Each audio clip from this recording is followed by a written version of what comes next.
Hello everyone, welcome back to another How We Felt About. It's me, Captain Logan, and we've got a panel tonight that includes a face that you don't see all the time and excludes a face you see most of the time. So Austin wasn't able to make it because he hasn't seen the film yet, but we got my son Jayson!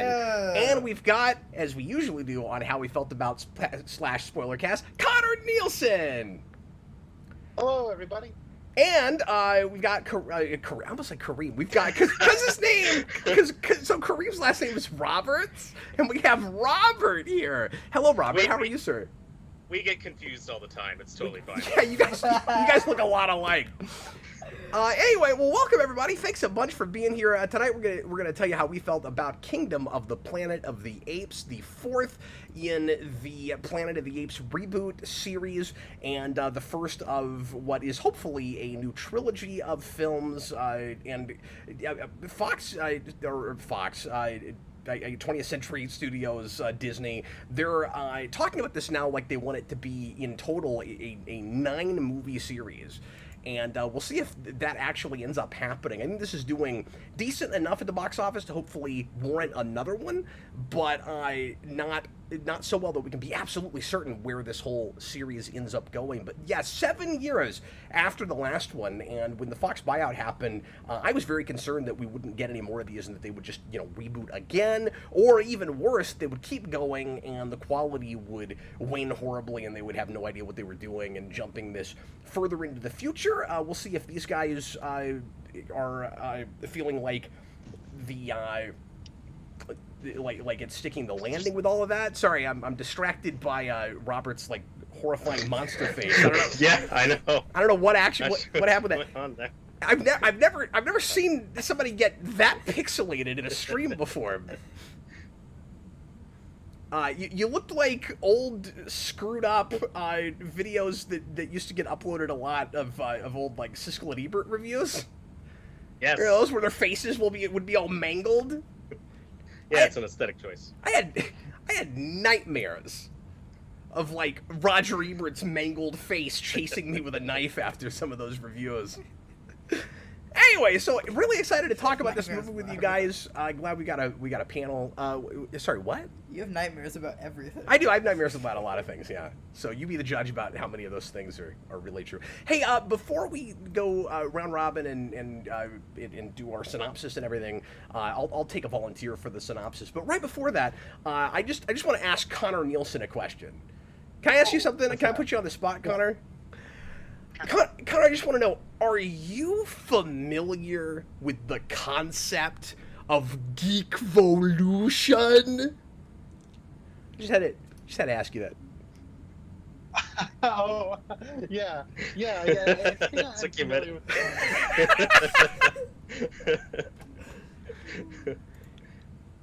I've heard it. I've heard tale of it once or twice.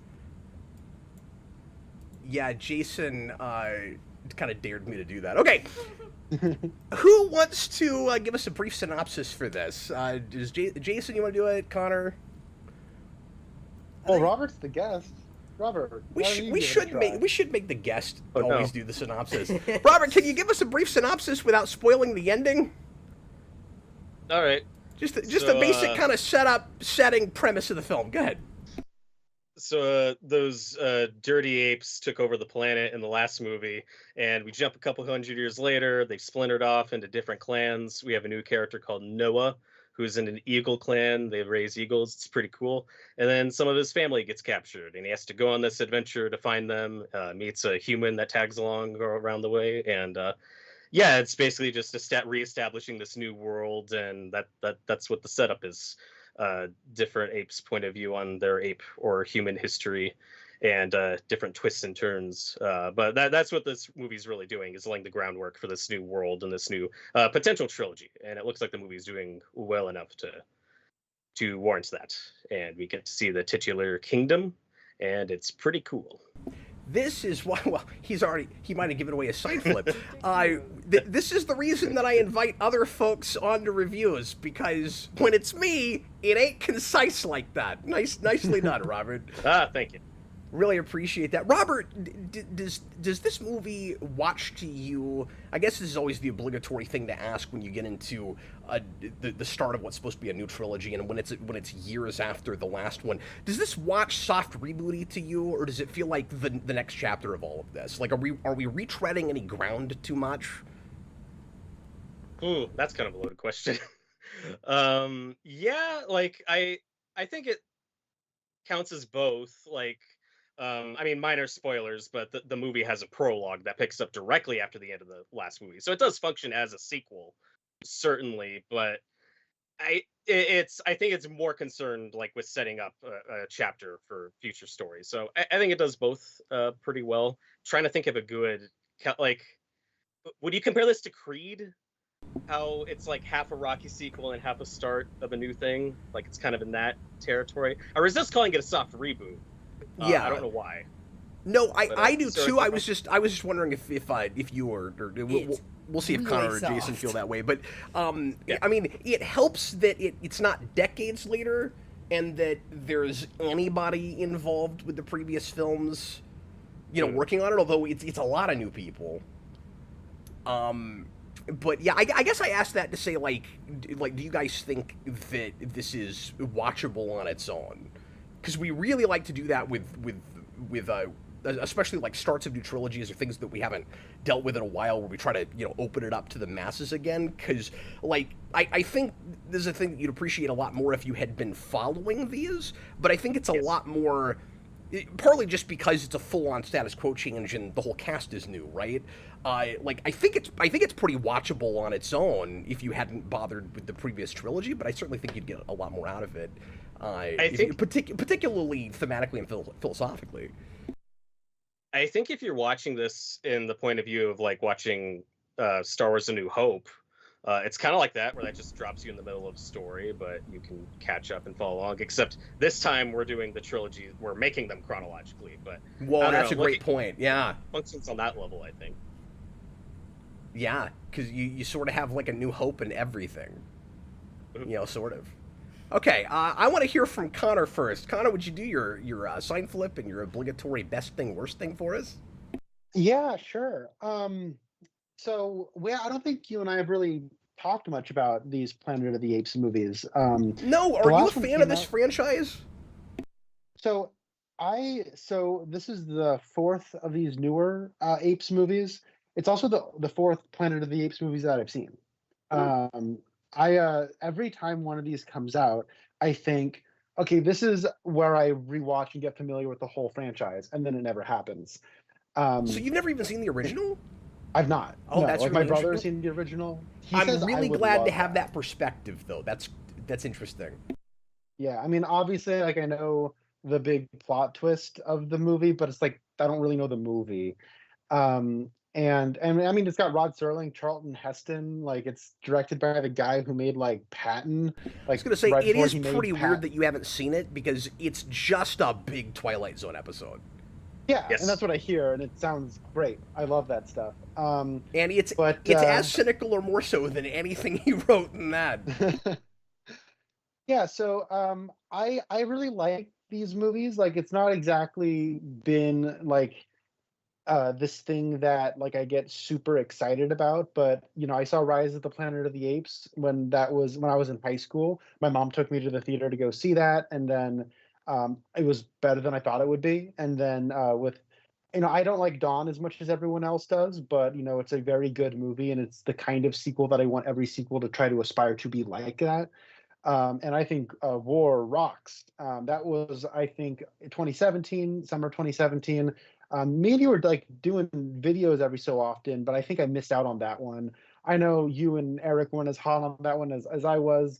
But No, I was like, really liked disappointed with it, and then I rewatched the three of them in preparation for this, and I had a very different experience with it this time, and I really, really liked it. And Oh, cool. I think at this point, just after the watch I had the other day, in closer proximity to Dawn, I would put those movies almost on par with each other. Like, I think just for my own sensibilities, Dawn probably still edges it out a little bit, but I think it actually might be the more sophisticated story, to be honest with you.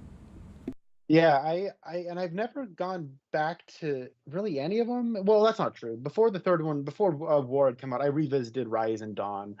And so when it came to this, I was actually quite interested in where this would go. I thought the trailers were really good, and the director was a very interesting pick. He did the Maze Runner trilogy, which are not very good Oh, movies. that's right. But I think that, but when you get to the third one, like I think that third Maze Runner movie is actually a pretty decently directed film, particularly in the action. And I remember watching that movie thinking, I want to see what like members of this cast go on to do, and I want to know what this director goes on to do because they're just kind of stuck at the tail end of this YA adaptation fad, just kind of making this, and it feels like all of these people are much more interesting and creative than this material is allowing for them. So yeah, I was curious to see where it would go. I was interested to pick up with Caesar now as sort of like this Jesus figure, right? Where it's centuries later, and like very much his teachings are being interpreted and that stuff. So I would say overall, I thought this was all right. I think it's pretty like there's not a question in my mind that I think this is the weakest of the four that I've seen. But it's not a bad movie. However, I also kind of struggle to call it a good movie. And that's kind of where I feel like I'm wrestling a little bit with it because I think in like every regard, like I like everything here in concept. I like the idea of the movie, like the kind of movie it wants to be is like, you know, in the late 50s and early 60s, you had these massive epics like Lawrence of Arabia and Ben-Hur. But then in the wake of that, you had all these people making similarly kind of structured like mythic hero stories but without the same resources, and that kind of created this own pocket genre of mythic but not epic movies, and this is trying to be a big budget version of one of those. And like I kind of like that. That's like a really kind of cool thing to do. It's very niche, and that strikes me as a very Planet of the Apes thing. Like, that's what I kind of get from these movies. I don't know how accurate that really is until I go back and do my research, but No, it definitely is. okay. And I like the characters. I like the ideas for the characters. Um, but I think like the best thing here are the ideas. Like I think the villain of this is a very interesting on paper antagonist. I think Noah is a very compelling archetype to to put the apes onto. I think the apes continue to be this very great, like it's almost like this timeless like thing where they're primal, right? And they're like this primal humanity that like everyone who watches these movies can map onto because they're very simple but powerfully felt emotions. um but I think the worst thing here though is that I just don't think this director is quite up for the task. I think like what he wants to do is really cool, and it's a very well produced movie. It is not a poorly directed film, but I think it does struggle to bring that mythic weight to it. And I think that as a result, it's kind of poorly paced. He's really, I think, precious with too much of this. I think there's absolutely stuff that can be removed here. Particularly a human character who shows up like halfway through the movie, does nothing, and then exits the movie. And then there's, you know, but like there's an idea inherent to that character, so that's why they're here. And I think stretches of this can be overlong, dry, and poorly paced. But I'd say overall, I'd give it a very slight green. I'm feeling it. I would like to see another one of these, and I do think there's plenty here to build onto with a sequel. Okay, pretty critical thoughts from Connor. Let's hear from Robert, because he's our guest. Be our guest, Robert. And we didn't have him go first because we had him do the synopsis. All right, where are you at on this, Robert? Okay, well, I'm a big fan of this franchise. I've seen all the movies, even the old ones. I got the old ones right behind me. So I have my custom Blu-ray cases for the sign flip. I got my red War and my green Rise. Why did you go all the way and tape him to a stick? Does that mean that War is bad? No, I always make this mistake because I love both of these movies. No, it's because one of them is red, is all. That's great that there is a red and green, though. It's like Christmas. Exactly. So I'll give it a green. I'm more positive than Connor, but not by a lot. I thought it was pretty good. I didn't like it as much as the first three. My worst thing's a spoiler, so I can't say that. But my other worst thing is, I think we're on the same page here, is just structure and pacing. When this movie is all said and done, I wish the first third was a little shorter, and I wish the last third was a little longer and had more time to breathe. So those are my main issues with it. I thought it was pretty good. Best thing is just the mythology, the world building, a lot of the stuff in the middle, what the apes remember, what they don't remember. Now that we're hundreds of years later, I find those ideas fascinating. I mean, I guess if I had to distill my best thing into one topic, it would be Raka, the orangutan, easily my favorite character in the movie. Love him. Like, all of his scenes are my favorite scenes in the movie. So yeah, I didn't like this as much as the last three, and I'm glad this movie's getting good reviews. But like, I saw this with my family and a bunch of friends, and I was the most positive on it. It was a very lukewarm response. So I'm like, I had no idea where any of you guys were gonna land on this, because it seems like most people are liking it, but some people aren't. I can't really get a general consensus. Some people are loving this, and I think that's awesome. Like, I want people to love this franchise, and I want these to succeed because I'm a big fan, and I love the new trilogy. I didn't think this was as good as those, but I still liked it. I'm still ready to see the next one and where this goes. I liked the direction a lot. I think he did a good job. I think there is potential here for a sequel that's like 10 times better. Like, I think there's potential for a sequel that does a lot better than this movie. We'll just see if we get there. But that's where I'm at currently on this film. Well, and being the first of a trilogy, obviously they're wanting to, start smaller and ramp things up. Because to something Connor said earlier, I felt like Dawn was very much like X2 to Rise's X1. And it'll be interesting to see if, X-Men 1, it'll be interesting to see if this has its own Dawn. Where did you land on it, Jason? Okay, so... How did you feel about it? So, it's funny that you guys mentioned pacing and what you guys think of pacing, because I actually have the opposite of this, where I don't like the pacing, but I wish it was longer in the beginning and shorter in the last half, because I think... Boy, it's interesting to be wrong, isn't it? Okay, so I enjoyed. No, I'm actually shocked. Jason and I intentionally did not talk too much about this. I'm really surprised you're saying that. So you wanted more of the beginning. Yes. And you weren't as into it more of the first at half. The end. Okay, all right. And I'll tell you why. So I liked this movie. I liked it. It's not as good as Dawn.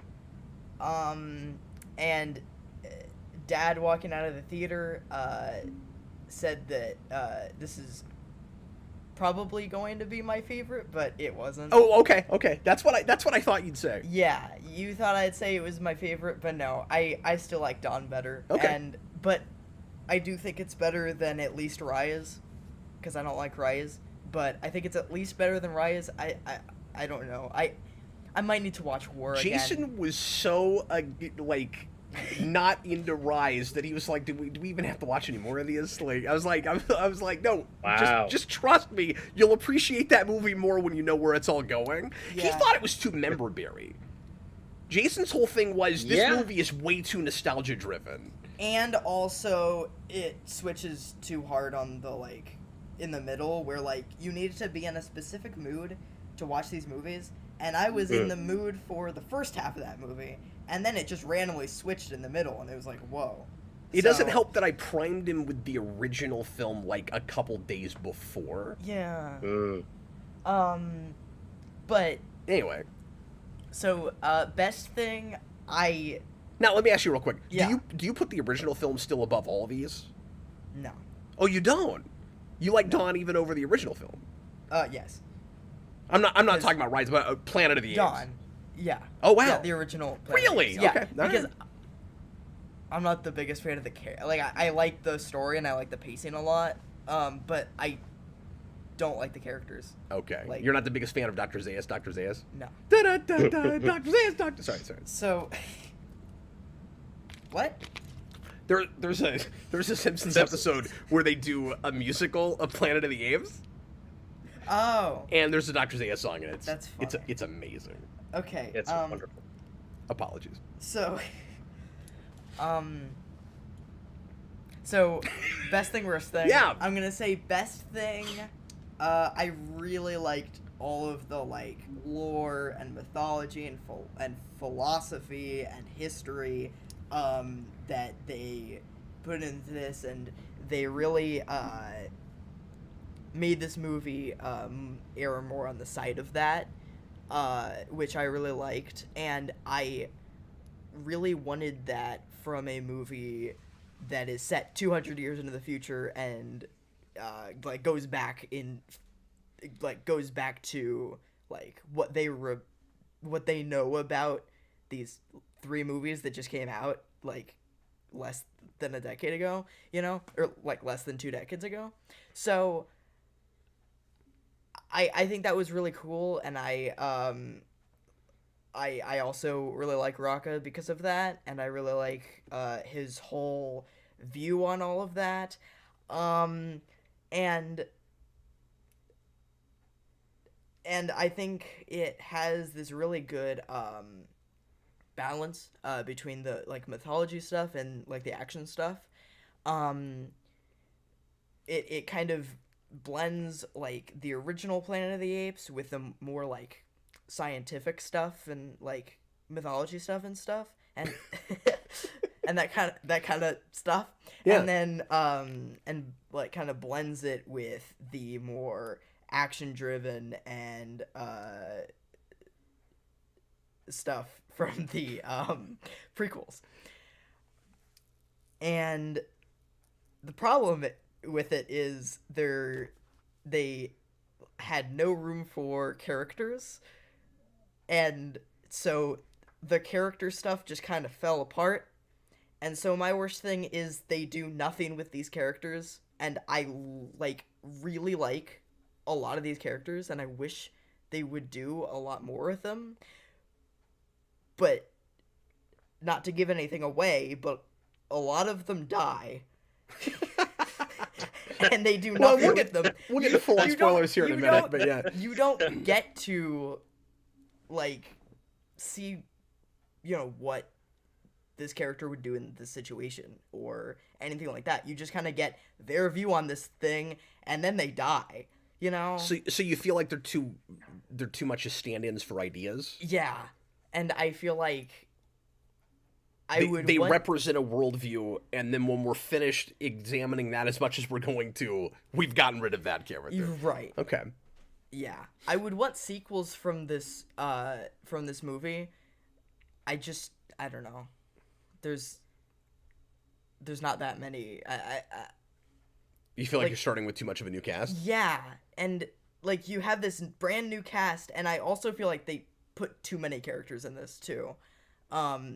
Where they can't really balance it with characters, and you just get like not everyone doesn't get enough screen time, and you don't really make room for character drama and stuff like we were able to do in that prequel trilogy. So that's my worst thing. That's what kind of hit me. And also I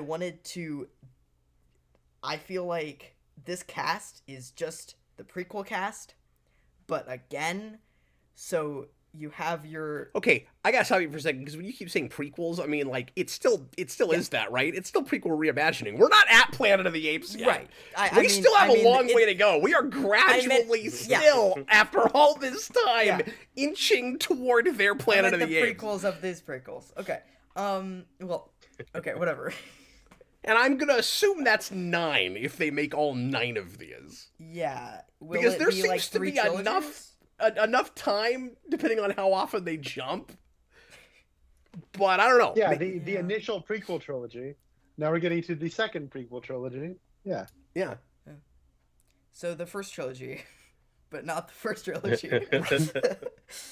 Okay. Although, is it possible that they get to their Planet of the Apes in 6 and then they move past it? I don't... Maybe. Like, do you think it's possible to get there in just 2 more movies? That's a question. Because obviously Time travel. we don't know what their roadmap is. Well, if we didn't know, again, I don't want to get into spoilers, depending on what this movie's setting up for the next one. So I won't don't go too know, long but... on my sign flip, so we could just say full-on spoilers now if you want to, and then I'll just very briefly do my sign flip, because you guys have all touched on stuff I want to mention already, and I'll basically just say I second this person and I disagree with this person, and then we'll move on. But we're gonna say spoilers now. I'm holding up my invisible spoiler sign that I still need to make not invisible. Go ahead. Well, now that we know that they have like a 9-film plan, I would assume that like doing their remake of the original, I would assume that would be like part 7. Like that would be the kickoff of that trilogy. So I think we would get there by then, but also maybe that's the next movie. Like the way the epilogue in this movie goes, like I don't know what we're setting up, so it's like we'll see. And it just depends on how close they want to get to the same status thing quo again. of the Full original spoilers film. now. At the end of the movie, we've got a civilization of humans that don't have the new strain of the virus, it seems, and can talk normally and have regular intellect, and basically just seem like people that made it all the way till now. And they finally get their satellites up and running because of a MacGuffin device we had to grab at the kingdom, the aforementioned kingdom. And when you get to the end, they activate their satellites, and they're talking to some other humans that pick up just immediately when they activate the thing. I think they'd have to wait around a little while. Just right away, we hear you! We've been waiting forever for somebody to activate satellites. And the question is that on the other side of the planet, or is it in space? And Robert, I would be shocked if they went there that fast. Like, I kind of think it's just another group of humans.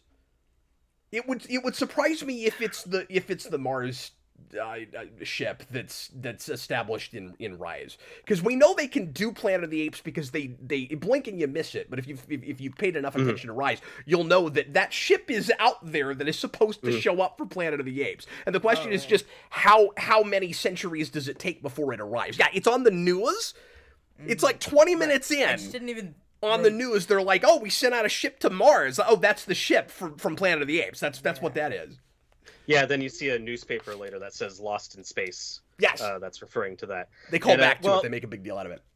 Like I said, without seeing the movie, just knowing their 9-film plan, I would think like, that'll probably be part 7. That'll probably be the kickoff of that trilogy. But one of the last shots of this movie is Noah looking through a telescope into space, and he's looking at something. Is he looking at stars, or does he see a ship? Like I don't know where we're going with like that scene, so that's kind of what I'm fixating. But also with time dilation, is it possible if the telescope is good enough that he can see the ship a long time before it gets here? Possibly. I'm not a science guy. I'm not either. That's why I'm asking that question, and I feel like a complete moron not knowing the answer to that. I don't know how long it would take it to get there, because I don't know what the rules are going to be for how their space travel works. What that ship is capable of. Okay, so sorry, go ahead, Connor. I've never seen the original Planet of the Apes. Is it ambiguous for how long into the future it is? No, it's hilarious. The movie comes out in 1968, and the ship launched in 1971, which is why what they do in Rise is so great, because everything is basically equal to what present day is, except we're already sending manned missions to Mars, because that's what Planet of the Apes did. It's like, it's not even futuristic. It's just we're already sending manned missions to that far into space. And it's not Mars in that. It's just out into the into the galaxy somewhere. I don't even know if they had a specific destination. I can't remember. Well, in the 68 film, it's very confusing and unclear, like what their mission actually is. That's what I'm saying. I didn't know if I missed something or Well, I was saying, like, in the first one, when Charlton Heston comes back, is it ever answered, like, you landed 200 years after you left. Oh Or yeah, you no, landed... no, they that's know. the big It's reveal been at like the end of 1,000. that is it's been a couple thousand years, or no, is it? Okay. Is it a couple thousand years? Is it? It's 1 or 2,000. Even more than that? Yeah. Because the idea... So, Connor, since you've not seen the original, the big difference, and the reason that this has to be a full-on reimagining and is not just prequels, is that the big difference is, in both franchises, humanity destroys itself. In this version, we do it a little bit more comic booky, where the way we destroy ourselves also creates what replaces us. And in the original Planet of the Apes, it's just evolution. Okay. It's just, I think the idea is just that, or is it like No, it's like It's nuclear, or is there anything nuclear it's that like that an has to do atomic with it? bomb or something, right? Well, yeah, it's humanity destroyed itself with nuclear weapons. Where there was a nuclear holocaust, and then the apes evolved over time and became the dominant species. That's what I meant. I just wasn't That's- sure if the nuclear fallout had anything to do with the apes evolving the way they evolve. no, or if that's at just least natural. not directly. Yeah, Okay. I think that's what's going for. Okay, that's what I thought. Man, science fiction of the Cold War sounds awesome. Oh yeah, it was.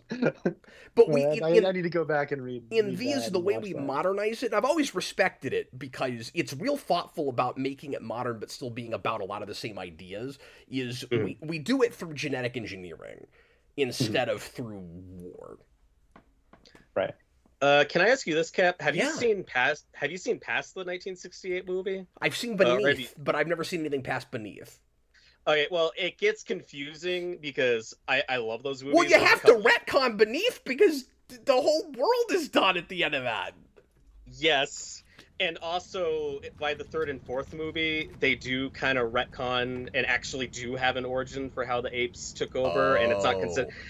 There's some. I love those movies, but there's some messy continuity and some retconning. So that's what makes that a difficult question for me. It's like, are we looking at the '68 film like as its own standalone piece, or what's retconned later over the course of those movies? Yeah, It's I've actually always fascinating. assumed how that they the rest do it. of it just sort of doesn't count because it gets real convoluted. It's sort of like a lot of horror sequels, but Yes, it's convoluted, but there's some good ideas. Like okay. but it's I think in the third one where there's this idea that back like before the nuclear fallout, when we're all cool, there's like a virus that wipes out like all pets, like dogs, cats. Oh, weird. All pets are Oh. wiped out. So humanity adapts by using apes and monkeys as pets. Like that becomes the new family home entertainment. And then slowly over time from that, it goes from us using apes and monkeys as just pets to starting to use them for like work and slave labor. And then they rise up. Like it's really convoluted, but it's so cool. That's kind of a Dude, cool I gotta idea, watch though. these Interesting. movies. This sounds awesome. It's great. I love it. Dan's Den says Taylor is also mentioned in Rise. I either forgot about that or missed it, that his name is actually on either the newspaper or in the news, I'm going to assume. Yeah. Okay. So, Kat, your sign flip. Yeah, I'll sir. go do my sign flip real quick. Thoughts on this movie? And then if folks watching live right now, and I haven't even acknowledged the live audience, welcome guys. Thanks a lot for watching, and thanks for watching after the fact if you're doing that later on. If you're currently watching live, feel free to leave comments or super chats if you're so inclined, and to help direct the conversation if there's anything about the movie that you want us to talk about that we might not otherwise get to, and we'll make sure that we're looking at the chat and interacting with you guys. I appreciate you. So, I really respect and appreciate all three of you guys for your very thoughtful, critical approach to this. My standards for movies right now of this ilk are so in the floor that while I was watching this, just absolutely adored it. And I completely agree with you guys on both your positives and negatives. As far as the pacing issues, my worst thing, I'll just get it out of the way right away. I was gonna say is the human character that shows up in the middle of the second act, who's working for Proximus. Not nearly enough is done with that guy, and it's kind of clear what the point of him is supposed to be, but we just don't really flesh out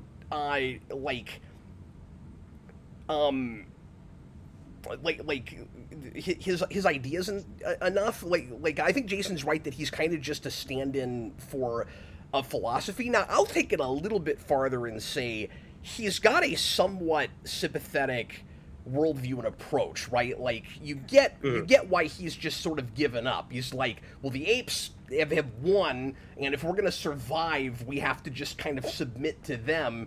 And Proximus is giving me a good enough life, I might as well just live in it. But I wanted to spend more time with that guy, and more than that, and related to that, I wanted to spend more time with how Proximus, the main villain, who is, by the way, like has a wonderful amount of gravitas and is real scary when he needs to be. But he's one of those villains that's like a lot of fun to watch, but he's also sometimes terrifying. And it's the first time in a while with a new movie like this where I thought that there was a lot of like ominousness and looming presence to the bad guys. Like whenever they're not on screen, you can feel them and you're waiting for them to show up. But I love how long it takes us to get to the kingdom and to get to Proximus. I feel like Proximus has all this looming energy before we even know that there is a Proximus. That was really impressive. But anyway, my problem with him, and you guys alluded to this in saying that he just doesn't get enough screen time, and we don't get to explore his ideas and his philosophy enough, is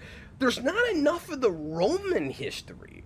Like, how do you bring up basically the like human librarian of the bad guy who brings him books, and he just kind of offhandedly says Proximus is obsessed with the Romans, and then Proximus himself never talks about that. And so like both of them needed to have, I needed those two in a room together, and that never happens. That was part of my issue with all of that. These movies have had a title problem going all the way up. And it is still true today. The titles never fully fit the material. I don't care what anybody says. You don't rise before you dawn. And then when you get to war, it's not a full-on war. Like, I get the way in which it's kind of a war, but like get captured and then try to escape. Yeah, and there's like really a war on the horizon, but then there's kind of just an avalanche that stops it. Like, is it really okay? The War of the Planet of the Apes. And then sorry, say it again. I said prisoners of the War of the Planet of the Apes. Yeah, right. The war is kind of in the background, and then when you get to this, we have this, especially because it's happening right now.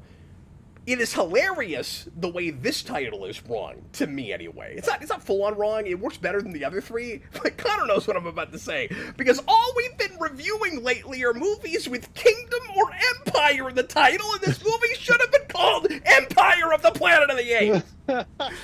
It was. Oh no, I It pulled my was almost called headphones that. out. Hold on. To hear that.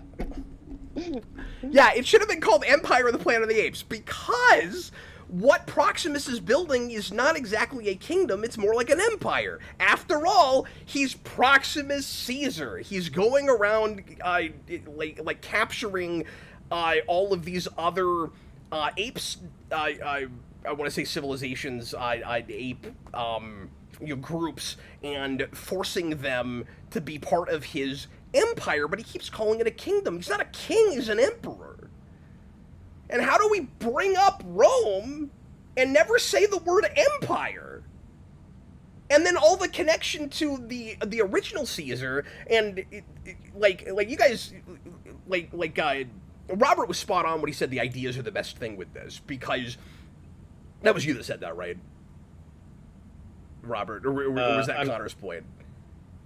One of you guys said ideas are the best thing. Connor said. Sorry, Connor. And Jayson. I'm Connor and Jayson. I'm misappropriating. I apologize. But that's a real apt point. I love the idea of perverting of the new Caesar perverting the ideas of the old Caesar, and that really nicely reflects Roman history in that it starts from a more democratic, arguably altruistic place, and then it's doomed to fail because of corruption and our forgetting our history, right? And so you have a more like almost democratically elected and operating Caesar, and then you end up with a dictator Caesar. It's an empire. Like, it started as a democracy, it turned into an empire. What are we doing? So that's what it should have been called. But anyway, so that's my worst thing, and then best thing is Raka. That character is not only my favorite character of the movie, he's my favorite character of the franchise now. And I have not been gutted like that in a very long time when we lose somebody. I did not see that coming, and I thought it was a spectacular bait and switch. I don't know how you guys feel about it, because you guys were complaining a little bit about structure. This is a structural thing that I thought was textbook good storytelling, where, I said that weird, but anyway, textbook good storytelling, where we start to establish what looks like a new status quo, where maybe we're going to lose Raka from the rest of the movie and then pick up with him in a sequel. That's where I thought it was going, where it's like, and this happens very early in the movie, where he is our proxy for Caesar. He understands that old altruistic philosophy. We really need that guy. And the saddest, most screwed up thing that happens in the movie is the one person, the one ape that understands what Caesar was all about.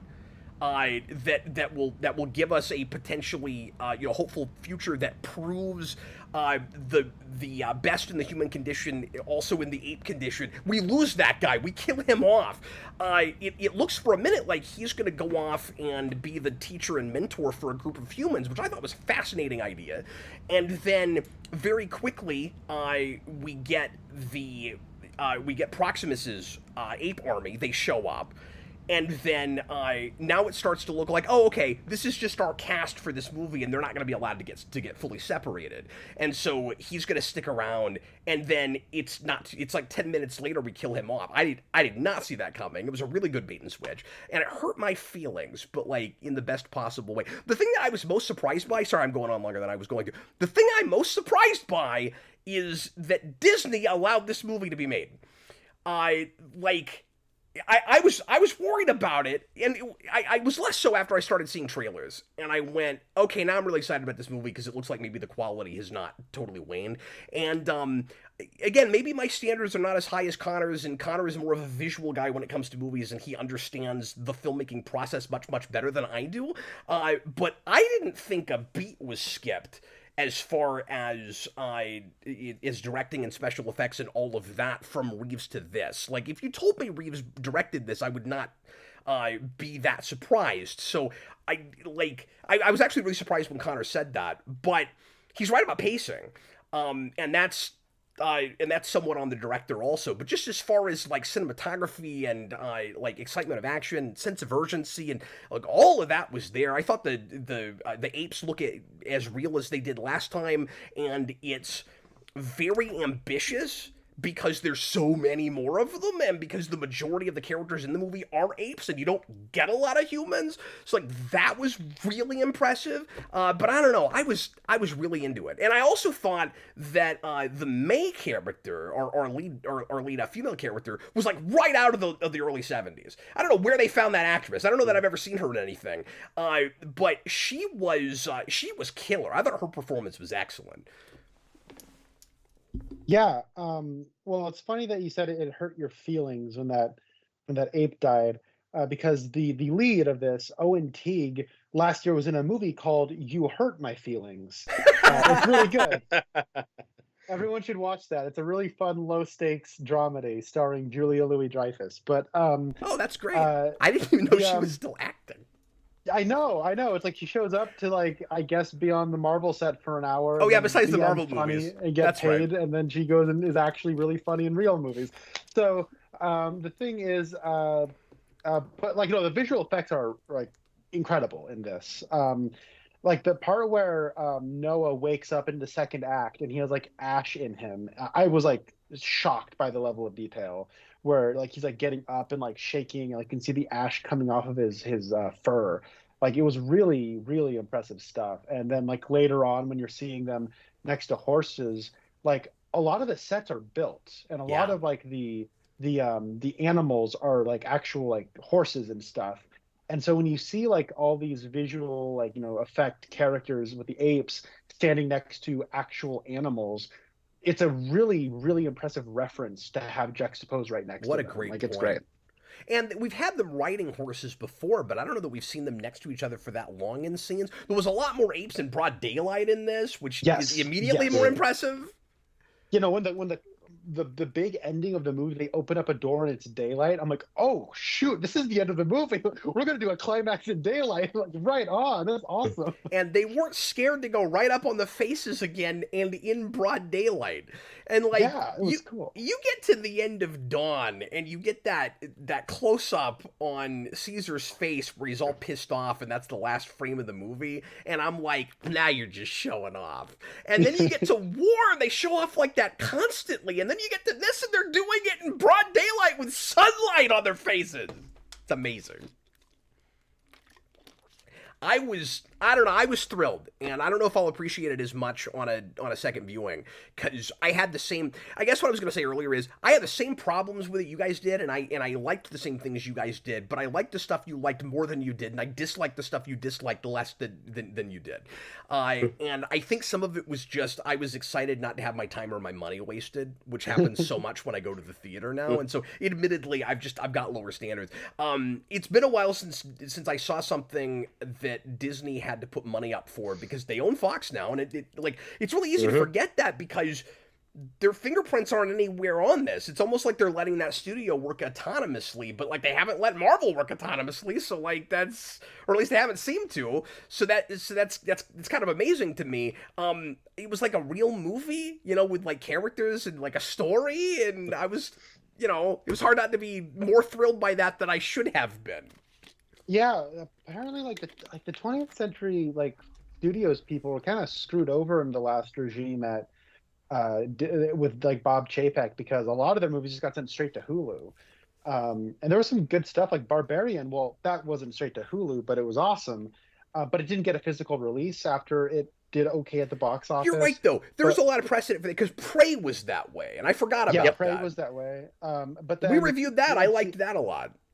Yeah, and then when it comes to like the kind of now, it seems like they are finally getting more theatrical releases, and they're getting bigger marketing releases. Because apparently, like, I didn't see the Omen prequel that came out earlier, the first Omen.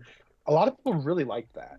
And then later we have Alien Romulus coming out. So it seems like, they're definitely holding true to the Disney pattern of sticking to IP. But it sounds like the way they're doing things in the 20th century is not bad. Like they're trying to keep fidelity going on, and with some franchises, Apes notwithstanding, that under Fox before Disney bought them, they kind of screwed up sometimes. Like, people didn't like Predators. I don't know what I was smoking. I liked that more than a lot of people did. And people didn't like the last Alien movie either. And I don't know what I was smoking, because I liked that more than a lot of people did.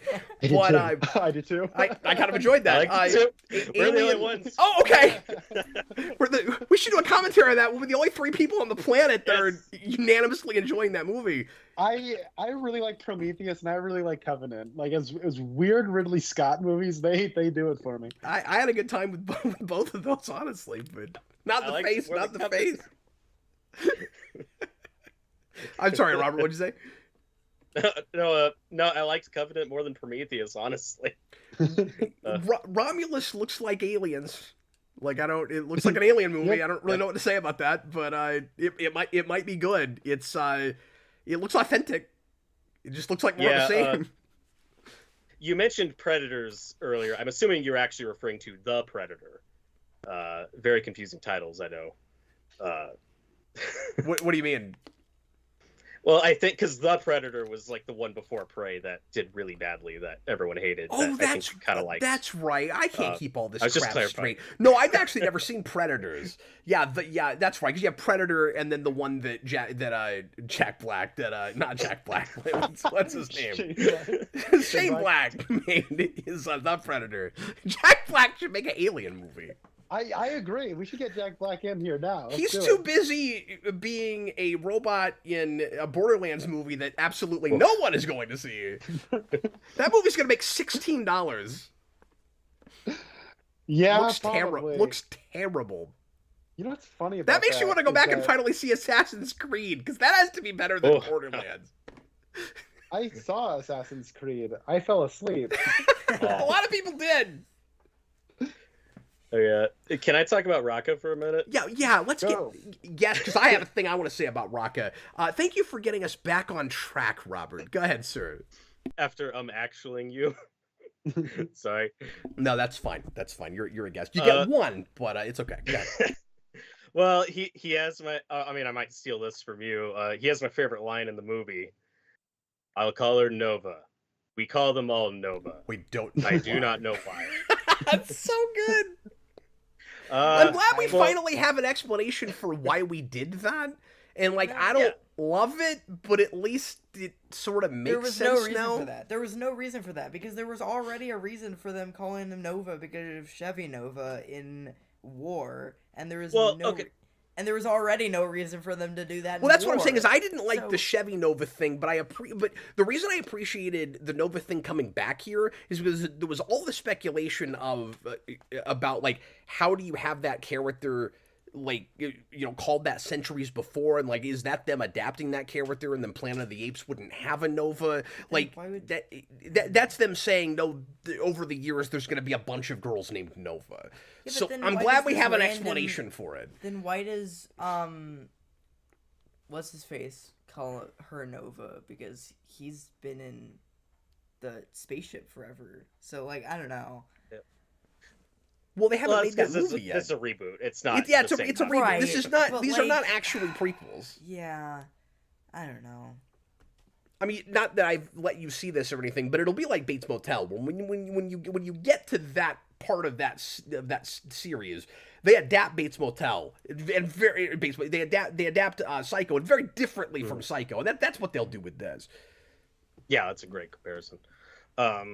So the thing with Raka is he's my favorite character in the movie, and it makes me sad that my favorite characters in the movie die.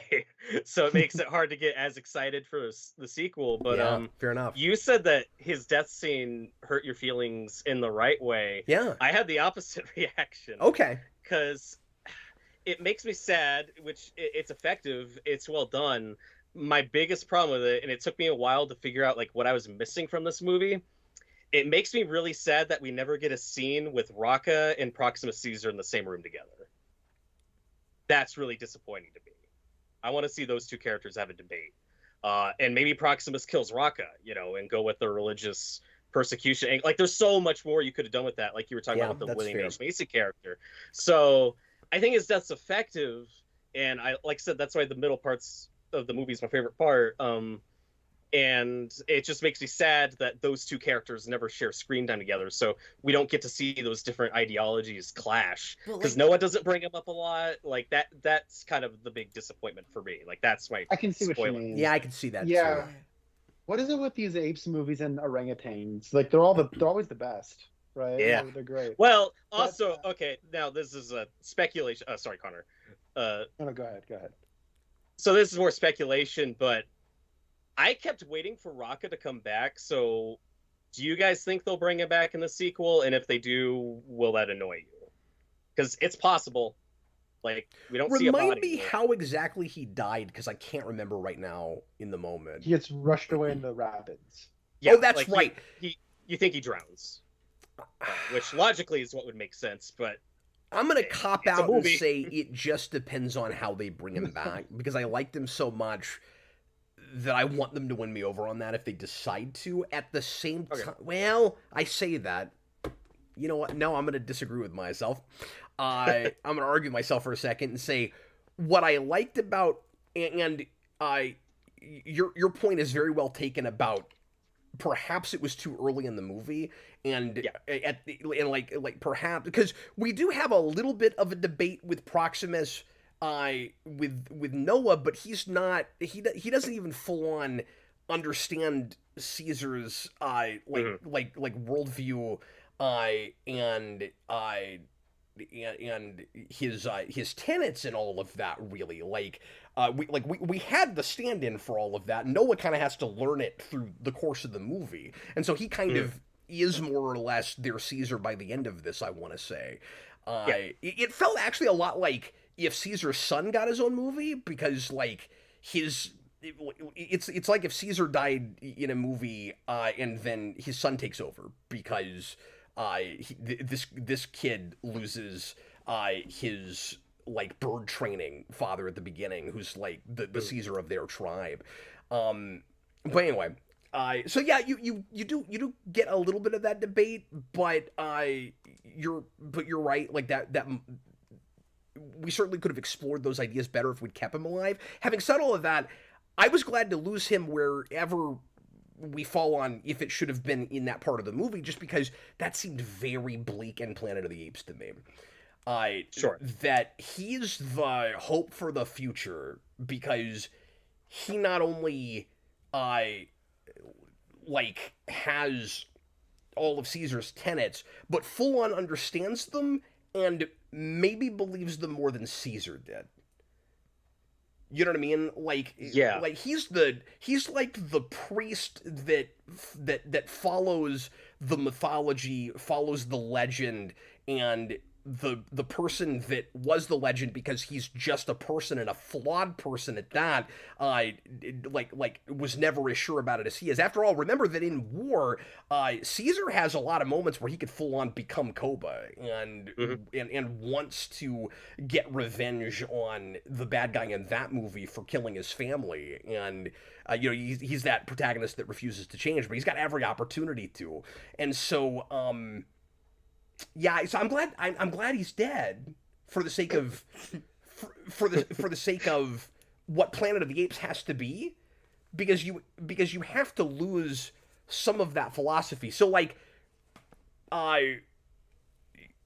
so like at the end, Noah kind of has it, but he's not.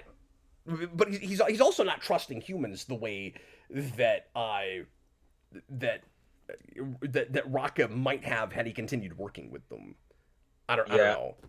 That's a question there. I just think that if that was long. I'm very sorry. I just think that if Proximus kills Raka and you lean more into that saint religious angle, like I think that's 10 times more tragic and goes even harder into that like Planet of the Apes philosophy, because if you watch that whole franchise, yeah, there's a lot of depth. I gotta see it again and see if I'm with you on it, but it's a really well taken point. Yeah, thinking about it, like what I like about Noah is that he is kind of like the sort of Luke Skywalker archetype for this franchise, where he's more just like, you know, a farm boy type, and then, you know, after tragedy, he has to, you know, he meets like a wise old sage in the form of Raka, who's like kind of offering some kind of spiritual guidance, and he allows that to be imparted on him, and then he loses the sage, and then he goes to meet the villain, and then the villain spouts his philosophy and considers that, and then he ultimately makes his own decision. I think the more I'm hearing it, I think I do agree with Robert on this one, because it's like, kind of throughout, Noah is a little, I don't know, like apathetic towards whatever the tenets of Caesar were. He certainly hears them, but I don't think he ultimately comes out down on his side. And what I actually like about the ending of this movie is where he does have an opinion on humans and what the future of like the Planet of the Apes is, where he don't really trust humans. And what's really cool about the human we get here, and I want to talk about her some, because I did not like that character for like the last half of the movie until like literally the last scene, where I was shocked the movie won me over on her. Cool. And then, but what's great is she ain't no angel. Like she's willing to like backstab and be duplicitous and like all the things that the apes say humans are. But it's like, I understand where she's coming from. He understands where she's coming from, but he don't care because he's an ape. Like, and so there is some like legit like friction between the two of them. I think they respect one another, but they don't trust one another. And like all that stuff's really compelling, and it really makes me like Noah himself a lot. But as far as like why the presence of Caesar is so present in his story, it feels like that's more for the audience than it is for Noah. And I think like if he saw Raka talking with Proximus, and he ultimately came away from that debate going, I don't give a crap about Caesar. Like, this just seems awful. Like, this is religious, like, you know, dogma. Like, get me out of here. But I think that maybe could, you know, bring him more agency in the story that by the end is his. Can I have That's a good one point. quick point about Noah? Yeah. Go for it. I love that this isn't a Chosen One story. Yeah.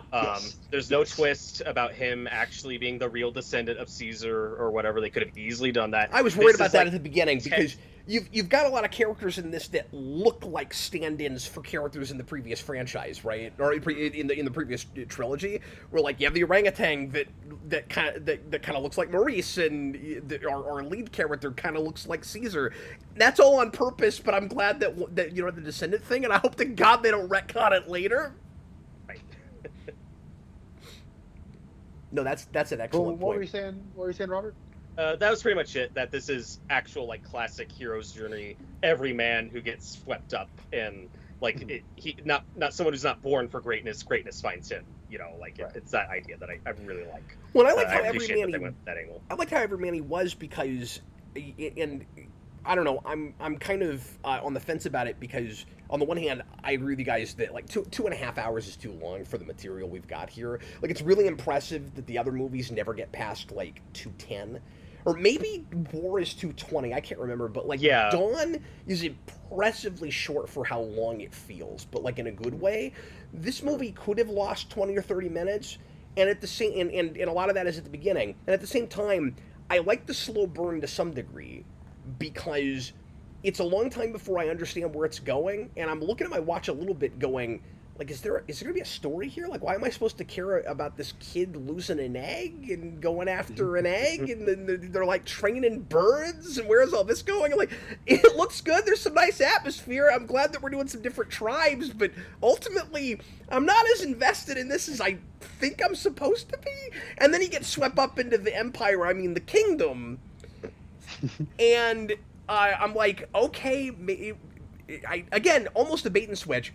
I appreciated living with it for a while before I understood why I was there, because I at least had, you know, the world and the mystery of what has gone on for all of this time since these other movies that I liked to sink my teeth into. It probably doesn't work if it's the first movie. It helps that we've been here before. And that's a way in which maybe you do need those.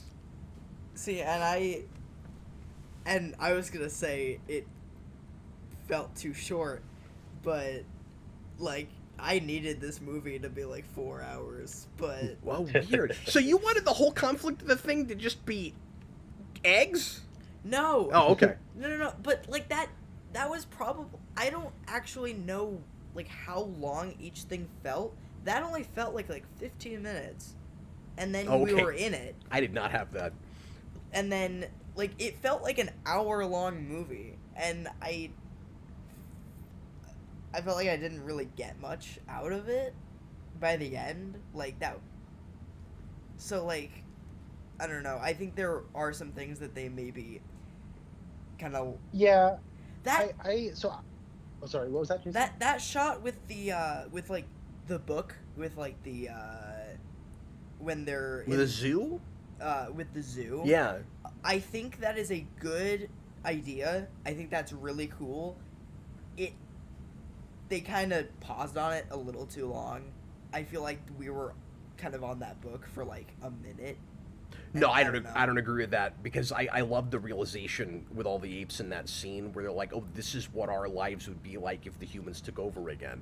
And the saddest thing, going back to what Connor was just talking about, the saddest thing is the realization that both sides have of maybe neither human or ape is superior to the other, but it's just a matter of survival. So maybe it's in the human/ape condition to just wipe out the other one so we can survive, and that sucks, but at the end of the day, we want to survive, so I guess we'll just give in to our baser instincts. And they both more or less get to that realization by the end. That's heartbreaking to me. Like, you get to the end of this movie, and Noah's like, well, I mean, you know, Proximus had a point. I don't like the way he went about it, but when he says it's us or the humans, and the humans are gonna, you know, subjugate us if they take over again, like, he was just in it for himself because he wanted to be, you know, emperor, even though he called it a king because he doesn't understand what kings are. He's an ape. he He doesn't get it. he has a he has a point in that either side is gonna have to do that, and then the question is like, can we get past natural selection? Can we be civilized in that way? And both sides by the end are like, I don't know if we can, and that's why the big question that's just thrown out right at the end of can apes or humans ever coexist, ever live side by side? It's not exactly just the X-Men thing. Like, I think it is that, but it's also the question of is either superior in the sense of are they both just animals that are gonna go into their basic instincts? And I don't know, that made me sad, and was very Planet of the Apes. Yeah, it's a cool place to kind of establish this new status quo, because a lot of the drama from the last trilogy came from Caesar's respect of good humans, and his understanding that if we just give them a chance, they'll be good. A lot of the drama came from other apes just not seeing it that way. I like how in the third movie, Bad Ape is sort of like a fun inversion of Koba, because Koba was like, no, I hate humans, we gotta get rid of them. But then Bad Ape was more of an ally, and so, but a lot of that just came from this. Caesar doesn't know how humans are going to be interpreted by other apes, and this one, it is like you don't have a noble human and a fully noble ape. The one fully noble ape we get dies. Yeah. That's it's bleak.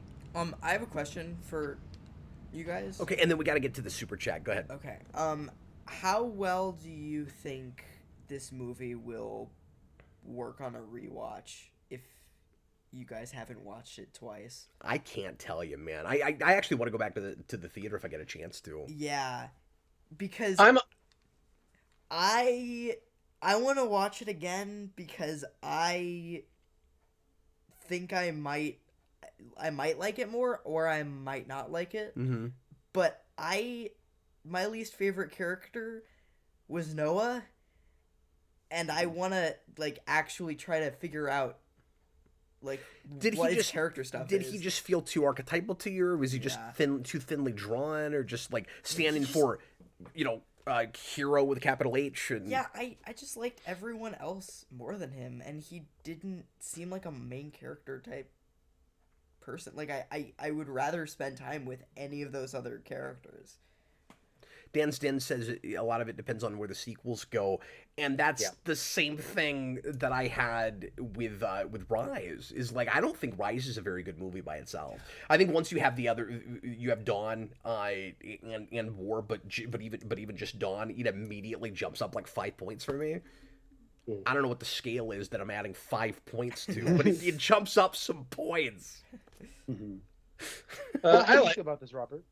I like Rise. Everything with Caesar works for me. He has a great origin story in that movie. And with this one, I feel like I'm at a crossroads where I'm gonna kind of have the same cautious optimism going into the next one that I did this one. Like Cap, once we were seeing trailers and stuff, it was like, okay, this looks like it's in good hands. This looks like they're keeping the quality.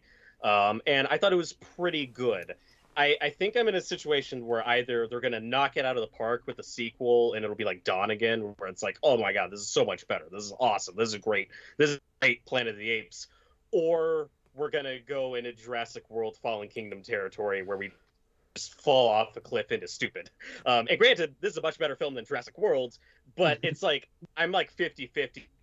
It could go either. We'll either get an awesome sequel or it's just downhill from here. If they Jurassic House to this, that would shock me, because this is at least a much better quality, much more consistent quality than Jurassic World was. Sure.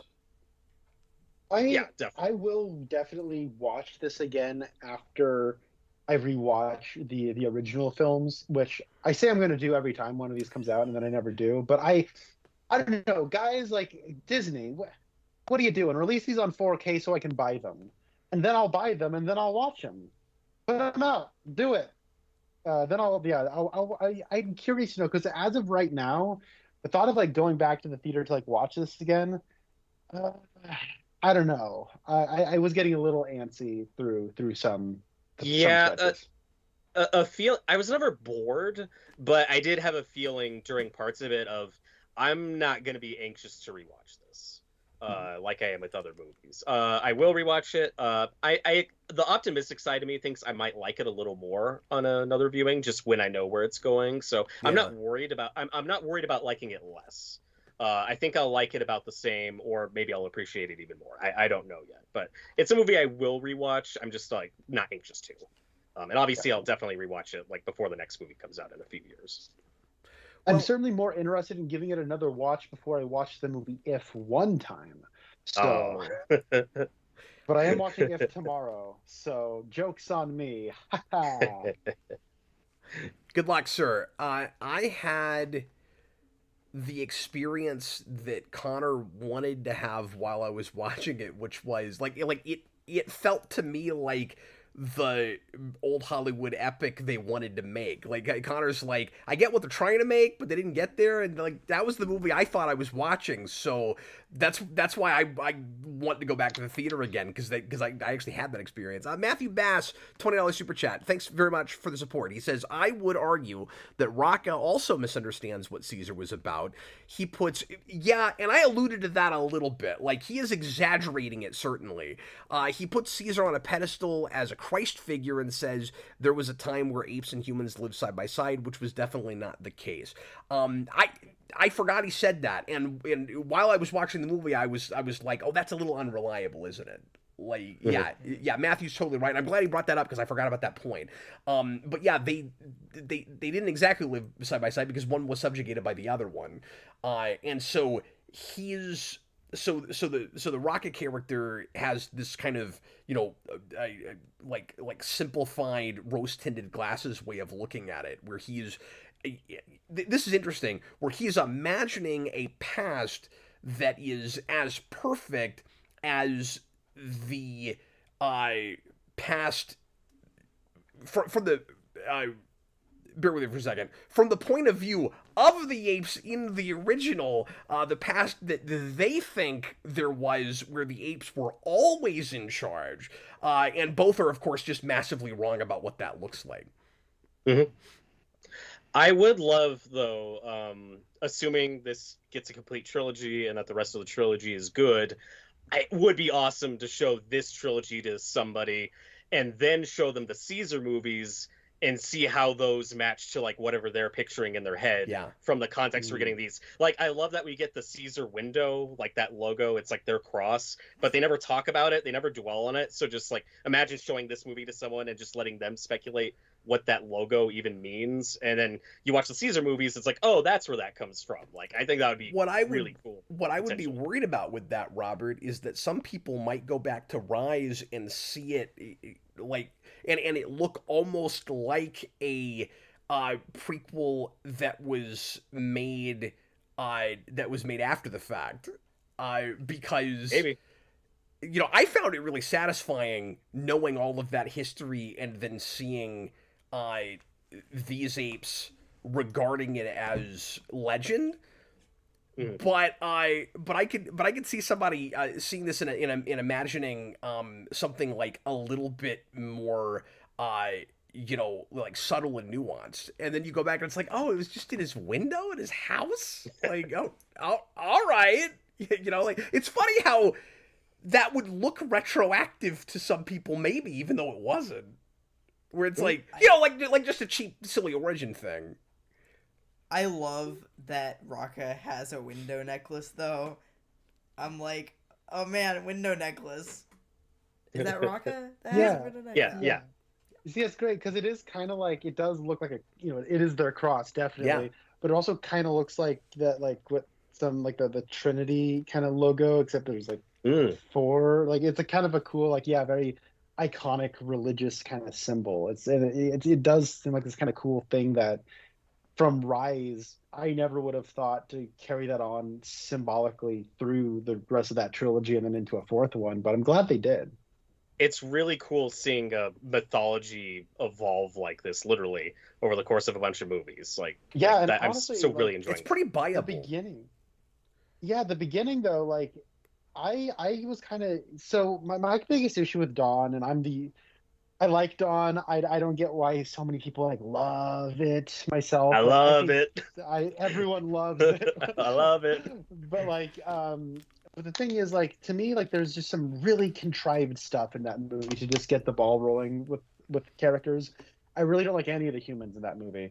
And so what I was kind of impressed with in this movie though was that you do kind of have like, it's actually very contrived, like the whole way in which Noah leaves the thing, the community, in order for like the invaders to get there before he does.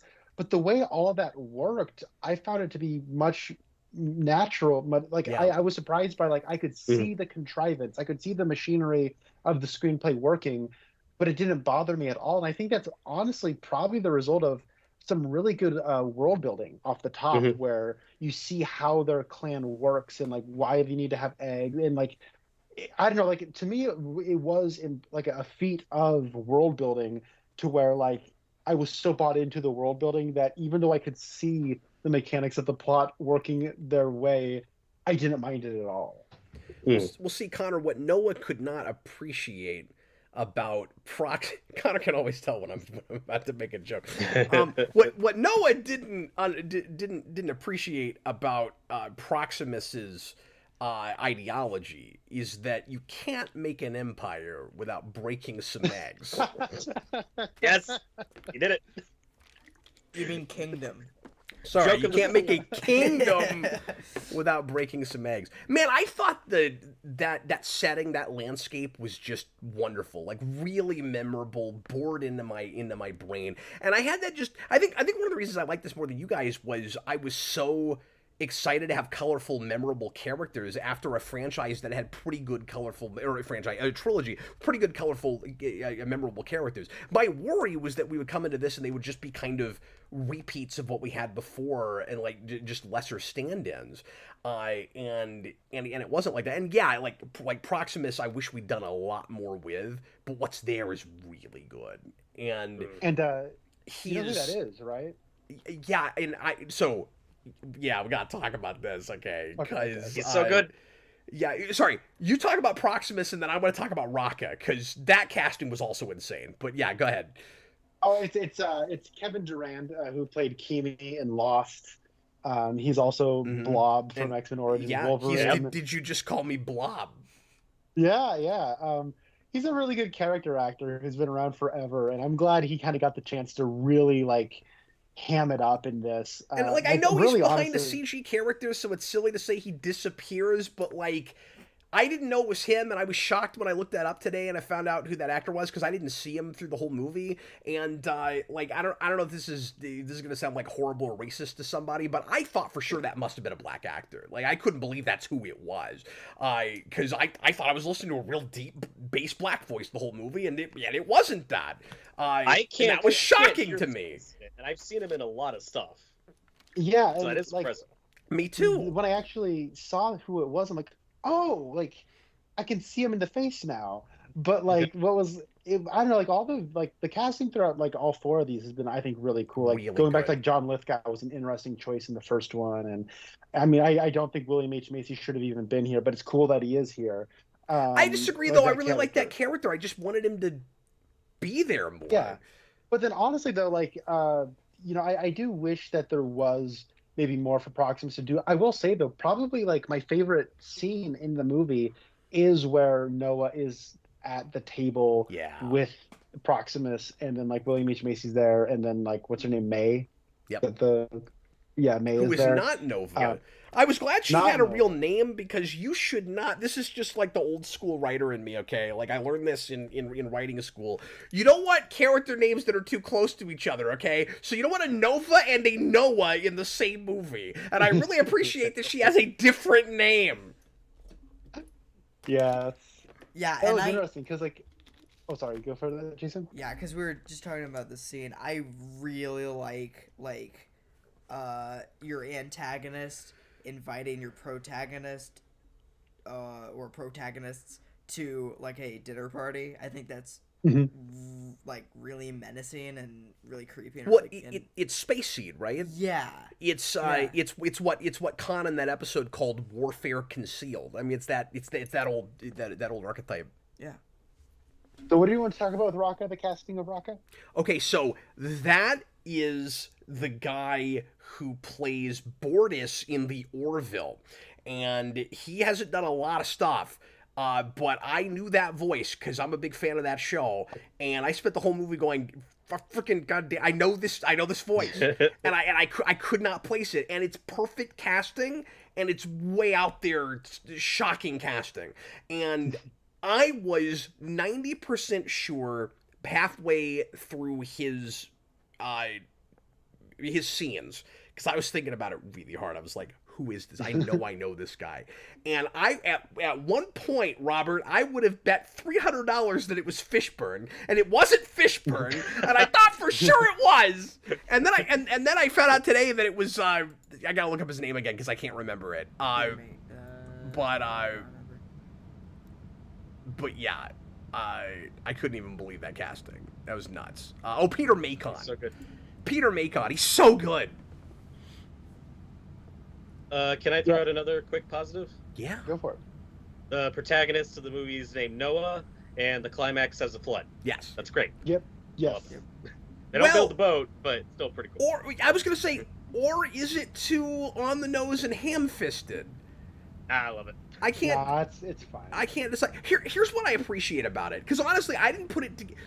Where I'm on the fence is, well, I didn't put it together until Jayson and I were talking after the movie. Jayson goes, "Hey, his name was Noah. There's a flood," and I went, "Well, I'm an idiot for not thinking of that." And then I went, "Okay, well, where it's not too ham-fisted is at least he didn't like make an arc and put everybody on. You know what I mean? Like, it's not 1-to-1. It's like there's a flood. And what's funny is the flood is in an arc."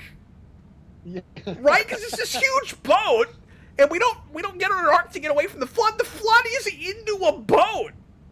Yeah. And what's interesting about it is, I don't know if this is intentional symbolism. Sorry, I just thought of this, Connor. I don't know if it's intentional symbolism, but what we do is, instead of flooding the world because it's gotten too corrupt and violent and immoral, we flood the remnants of the old world that was that, so it can't come back inside of an arc. And then also, he's like kind of like the leader of this new world. Like, he is leading them into the new land, and like That's where he is, Noah. Yeah, and that's like, I'm like, oh, that's so cool. If you guys notice that they spelled his name Noa. Yeah. No H, but Well, the villain or villains, if you consider The apes Maeve always a have villain. simpler spellings. Well, yes. I mean, what they're seeking is knowledge. You know, original sin from that point of view, that's and right. May succeeds. Like, is that going to be original sin? Is that going to be Pandora's box for this world moving forward? Someone in the live chat mentioned earlier how they thought the revelation with the other humans was too optimistic. I don't think that's meant to be optimistic. Thank you for bringing that up, This because is I was in gonna bad- I was gonna read that. I don't think it's optimistic at all, if from the apes' perspective, at the very least, because like it depends on whose side you're on, right? Like, and I don't want to be on any side with this. I feel like this is kind of that X-Men thing, in that, at least in the ways it matters and the way it counts, everybody's human. Or everybody's ape, you know what I mean? However you want to look at it. Like, the human condition applies to both of these races of peoples. And when they get the distress call answered at the end, it's a chance for the humans to take over again, and we know what's going to happen to the apes if they were to be able to do that. So, now I don't understand the virus. I need someone to explain this to me. Some people are always going to be immune to a virus, right? Well, yeah. But there were so few people left that I'm like, what I want to know is what the ratio is to the nearly, lobotomized, more ape-like humans and the ones that are immune and just fine, because they got a bunker full of them. Is that all the ones that are left, or all of the other humans? The more lobotomized versions? Well, the lady we see come out at the end is wearing a hazmat suit. So, like, a lot of these people, like, the presumption is that they've been underground this whole time, you know? Oh, so they So haven't my been affected by. Okay, so maybe they're yeah, not even immune. Maybe I, they just. I Oh, that's true. Yeah. like I don't know how viruses work. I just assume like that's just not around anymore. Like all the feral humans we're seeing are just descended of humans that were affected by that virus. But I don't think I wouldn't think that that virus like has stuck. Like I think that's just gone. But I don't know. Because obviously they send May out not wearing a hazmat suit. So is that because she's immune or not? Like So does there are that mean lots that? of questions there. So does that mean that the humans that are like mute and not capable of as as high of an IQ, that if they mate with each other, their descendants will have the same thing? Is That'd that be what my you're guess. suggesting? Okay. Yeah, I don't know if that makes any sense or not.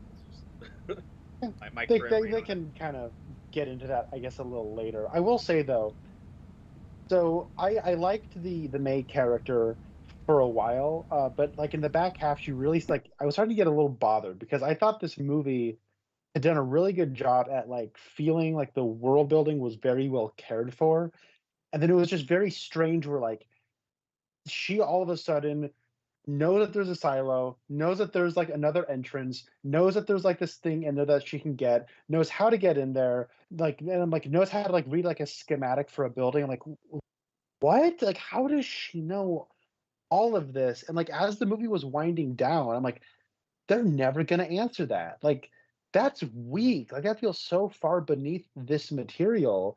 Like that's a pretty big Did over. it And feel then there's an beneath answer. the Planet of the Apes? Then she goes beneath the Planet of the Apes, and it turns out that there was an answer. And I'm like, Mhm. oh, great, Honestly, awesome. I I kind trusted it, and the reason I Did you? trusted Okay. yes, and the reason I trusted it was because I when she starts talking in a very regular American accent in full sentences, and she's clearly like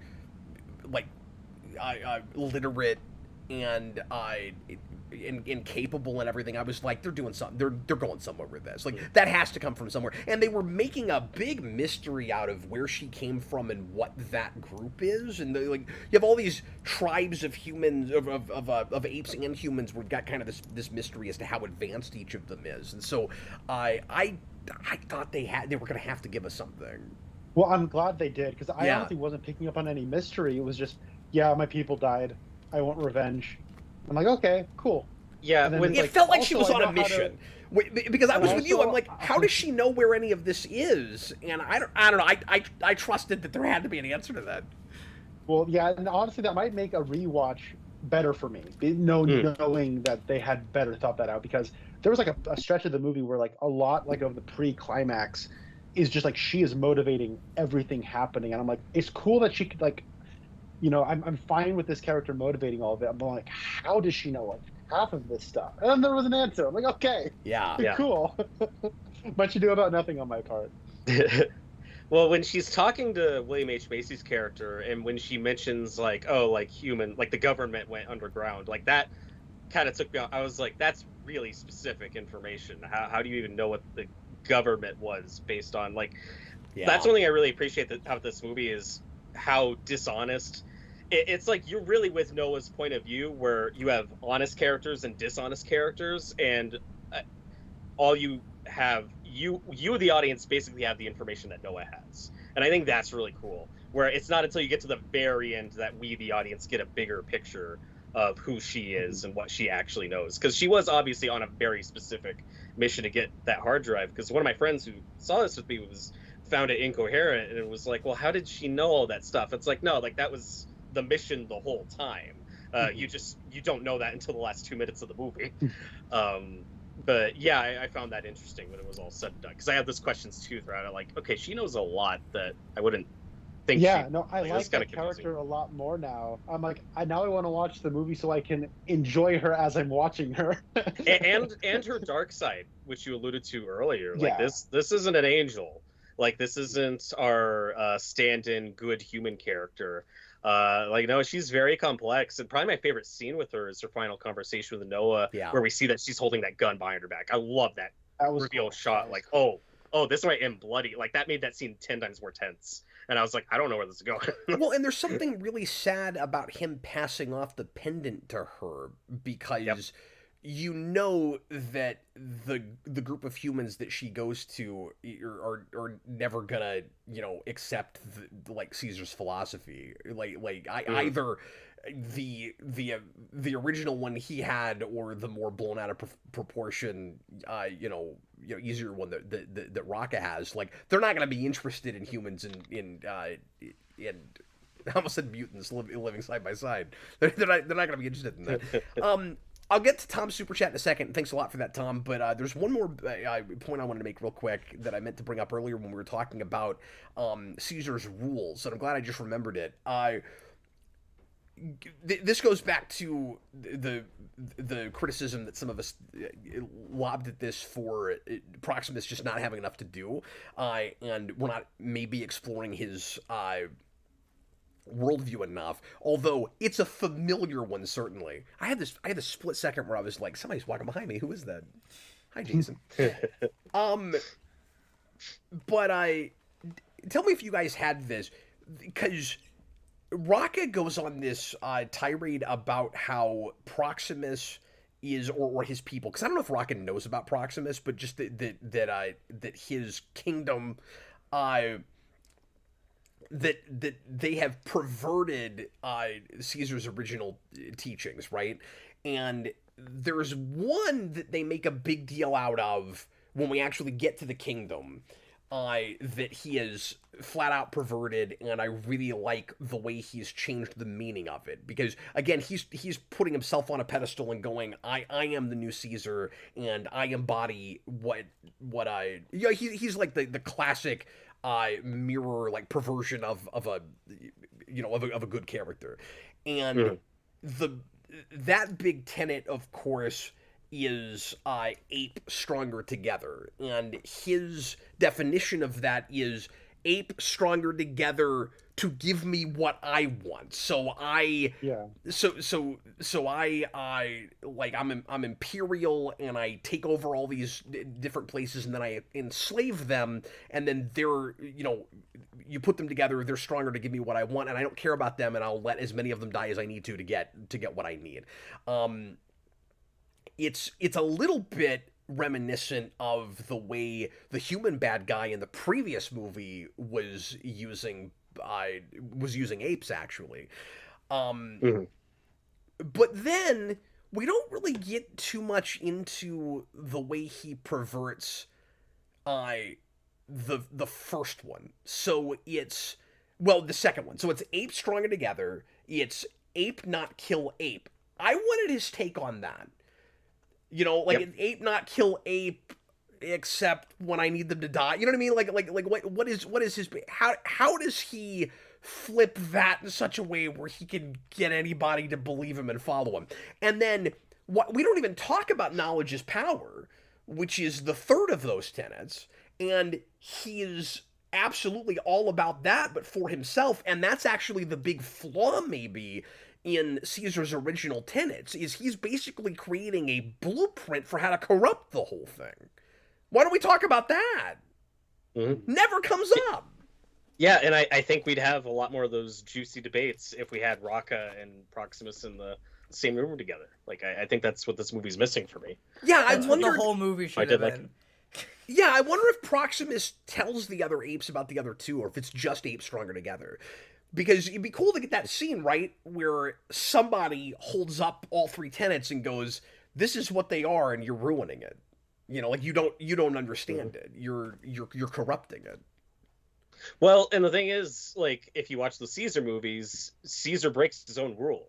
Like, he kills a couple of apes. Right. So how has that story trickled down or evolved over the hundreds of years? Like, that could be a factor. Yeah, you do see a little bit of it present with Raka, where, like, they're being attacked by other apes, then, like, he defends himself. That's kind of reminds me of Caesar killing Koba. And before he dies, Koba's like, "Hey, ape no kill ape." And Caesar's like, "Yeah, fat chance, dude." I will say, Koba, still probably the best villain in this whole series. Koba's great. I love him. Have you guys seen that Twitter thread where it's like, let's put Koba in every movie? So we'll just take a screen cap from a movie and put Koba somewhere in there. So it's like Pulp Fiction with Jules and then That's he's got great. with the guns and the Koba's got his rifle up. It's great. The sadistic, like, I don't give a crap about anybody's smile he does when he'll take somebody out is wonderful. I don't know. I want to say Proximus, like overtakes that for me, but I wish he had more to do, cause I love him. Let me read the super chat real quick. Tom, $10 super chat. Thank you. He says, "How do you think they'll handle the psychic humans?" Oh, that's a question. If they'll do that whole thing, who worship the nuke? That's from Beneath. Also, I wanted more loony. Gotta watch these movies, man. Also, I wanted Oh, more it's insane. loony Suna. I don't know what that means. Also, in 3, the good apes from Tommy. Punctuation would be great, man. From 1/2, 1/2 maybe. Go back in time to 75. Okay, I've not seen that. Great review, guys. Are we in New York now? Could you guys tell exactly where we are at this point? Like, how far north have we gotten? I couldn't tell, and that's what I liked about it. Like, Yeah, I kept trying to was figure it gonna out. ask. There's a I was gonna Coliseum. ask, Or not but I a felt Coliseum. There's stupid. there's a big There's a big what do you- football stadium. field, but you're, Yeah, I thought- stadium. yeah, I thought that was a baseball stadium. but I we have mean, lots I'm of gonna those in the assume- country, so I don't know.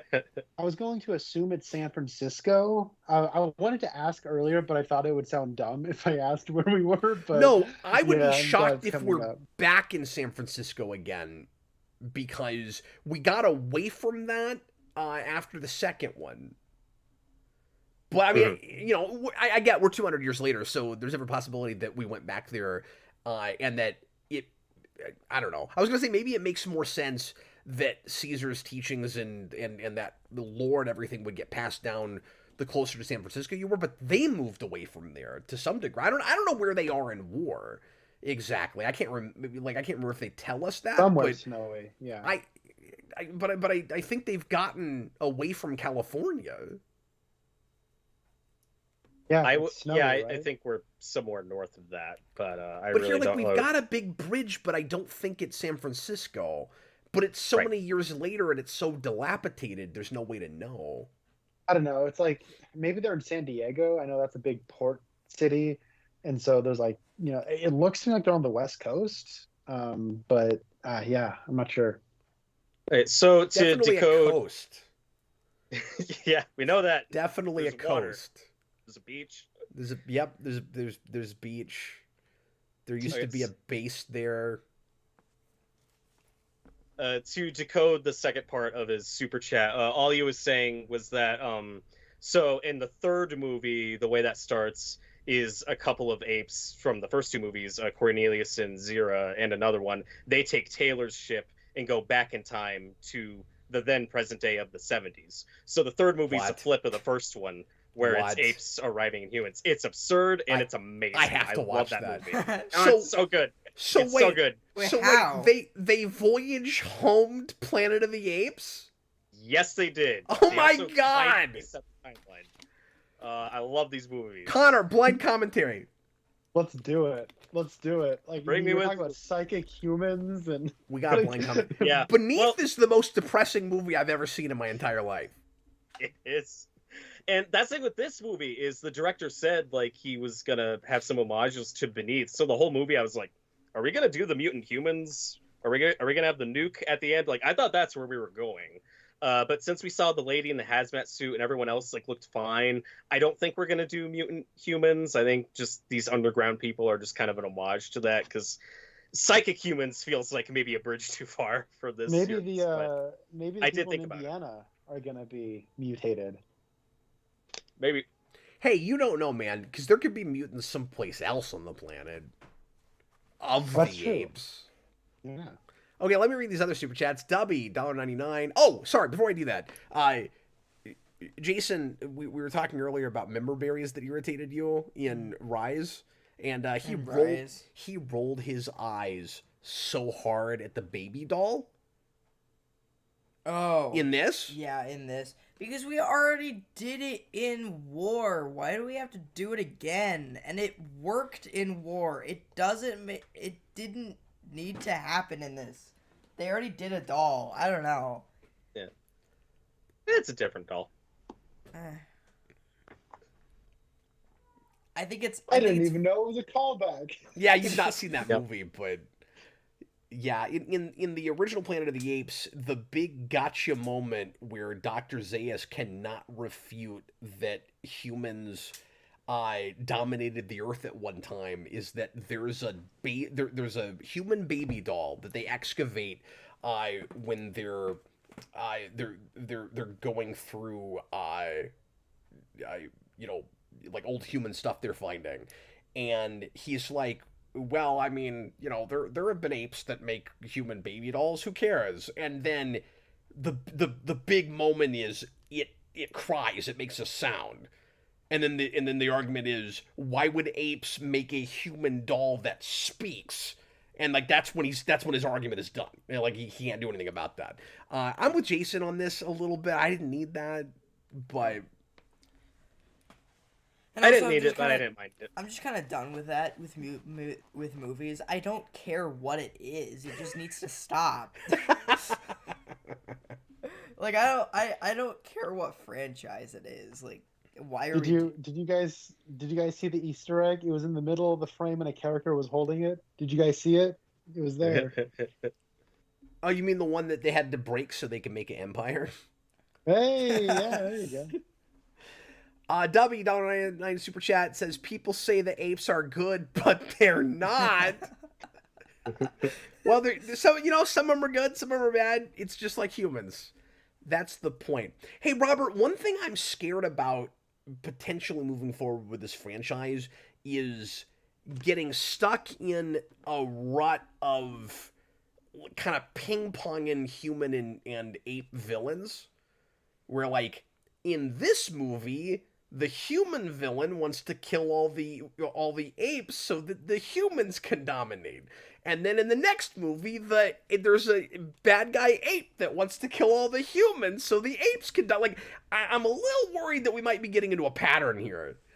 Yeah, like it works here, but we got to be careful not to keep doing. It can't always be about genocide, can it?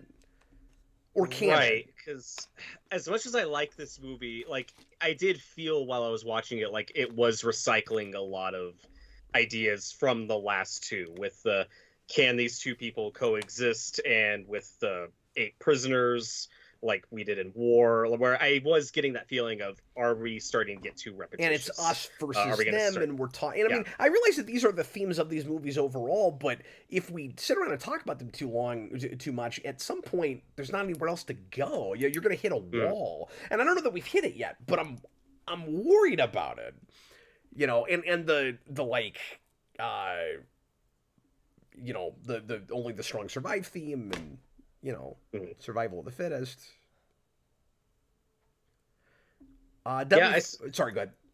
Yeah, I still like this movie, and I'm down for more. I love this franchise. It's one of the most consistent.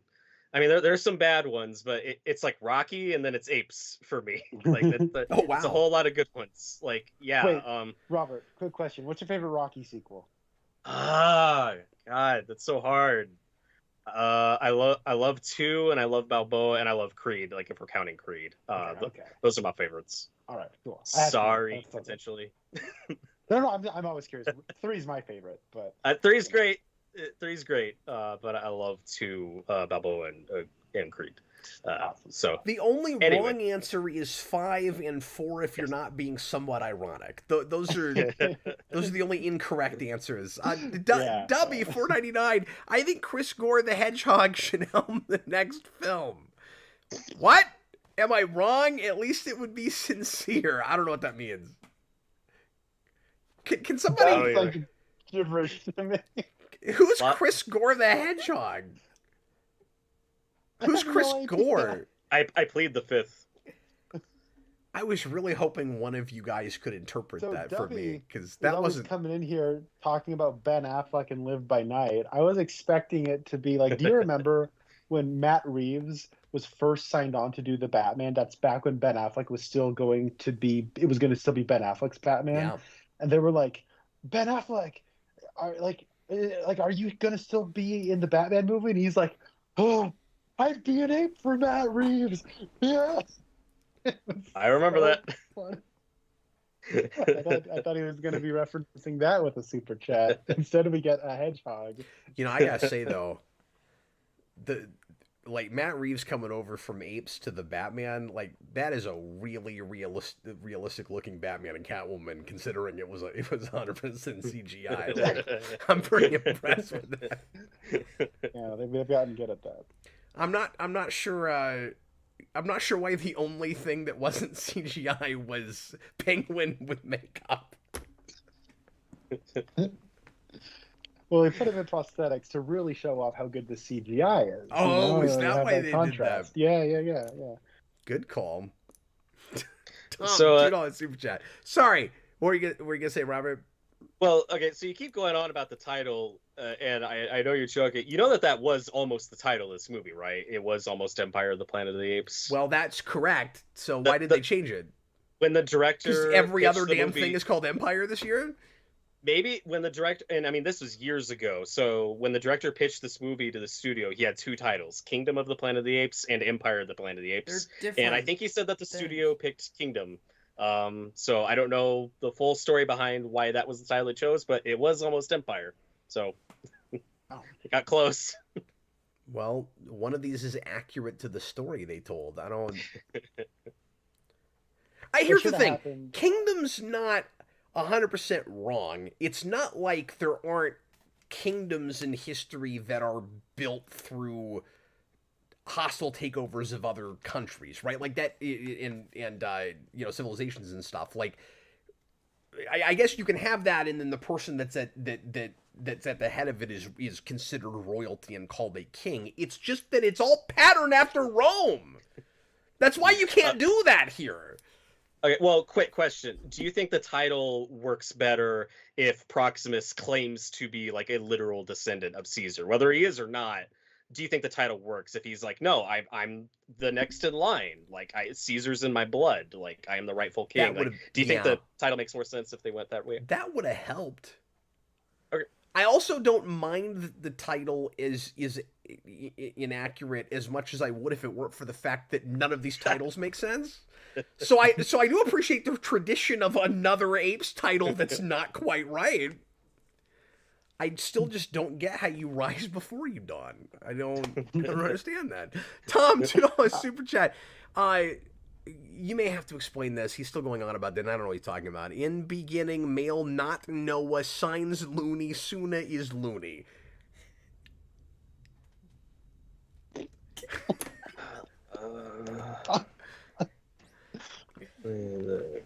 Sometimes, and Tom, I appreciate the super chats, but sometimes he'll leave a super chat, and then I won't know what he's talking about, and he'll leave another super chat to explain that first super chat that is more cryptic.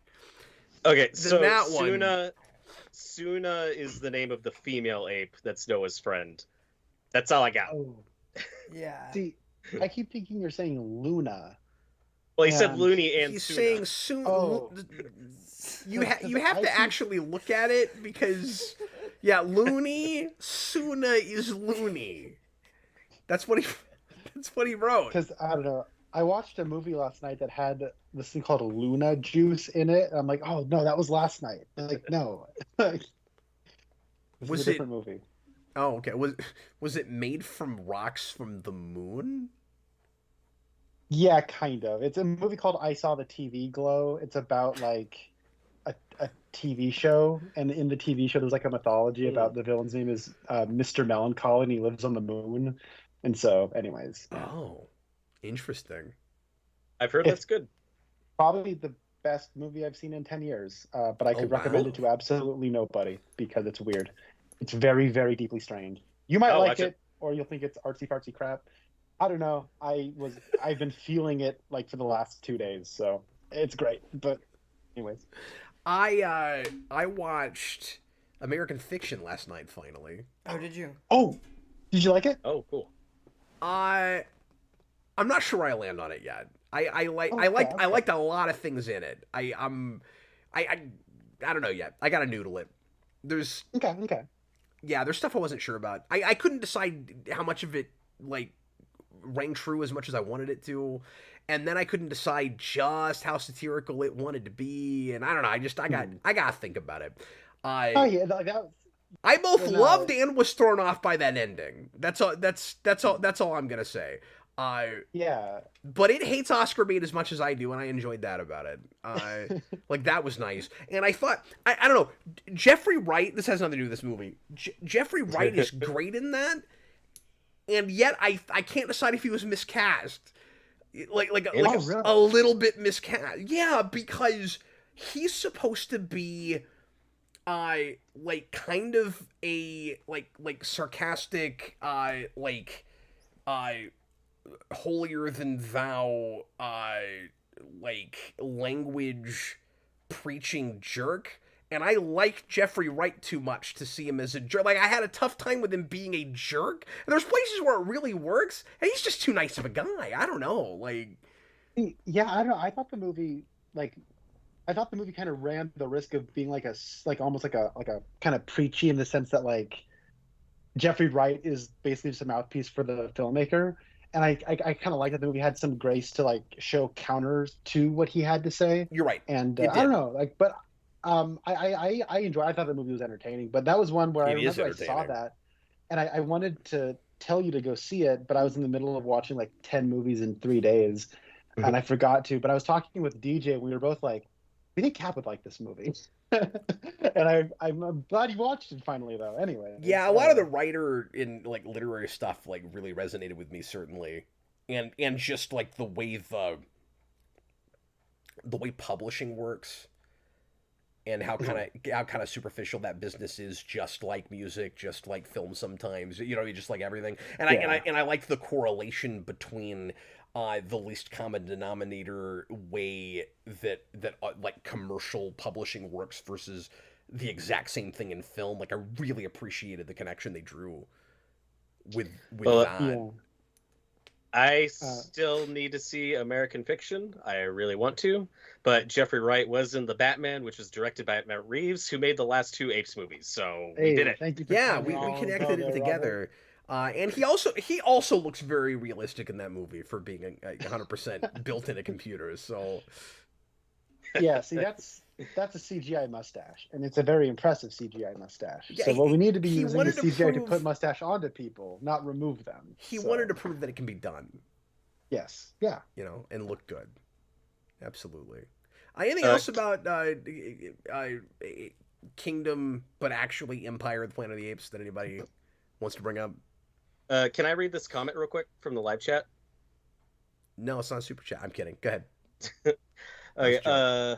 Ultratron 563 said he didn't know if we mentioned this, but he loved how Proximus was like the antithesis or the inverse of Dr. Zaius from the 68 movie, and that Zaius was all about stagnation and not evolving, where Yeah. evolving is all Proximus is about. I love that. I didn't have that That's thought. great. That's a good point. Absolutely. Are you familiar with the with the concept of evolution? Evolution. No, you got to break it up. Evolution. So good. I love it. Yeah, like that sounds really cool. How Evolution. Zaius like hates humans and wants them to not exist and be forgotten, and Proximus like is fascinated by it. He's like, no, they could fly. They build all this cool stuff. Like, and I want it. Like, let's do it. Like, But it's great. he also is about genocide and thinks that all the humans have to die ultimately. Like he's going to take all that from Yes. them, but then he's a little bit like what's his face, the villain from Days of Future Past Oh yeah. in that way. Oh, he is. Yeah, good call. Which came out the same year as Dawn of the Planet of the It Apes. sure did. Which is the second film in this chronology. Which is interesting because they both are Fox movies and they have a lot of the same themes. You know? Oh yeah. Like Apes and X-Men are kind of right next to each other. Yeah, we're thematically. talking about mutants a lot. Exactly. Hey, there you go. I'm sorry, did you want to say something about this movie? No. No, I think I've said my piece on this movie. Okay, well, we gotta get going because I'm keeping Jayson up too late. Oh, there's another super chat that I probably won't understand. Dubby, 49 super chat. Well, I'm just saying, Dubby likes to leave things that make me go, I'm sorry, what? What about, thank you for the super chat. What about casting Aelbrel as an orangutan villain in the next film? Who's that? Ale what? Aelbrel. I don't know who that is or what that means or if it's a joke. I'm lost. I need I'm somebody sorry. to help us out here. Dan says Jayson was a silent figure in the stream. I mean, said he my some piece. things. I said that they did nothing with the characters, and you know what we're doing? Nothing with me.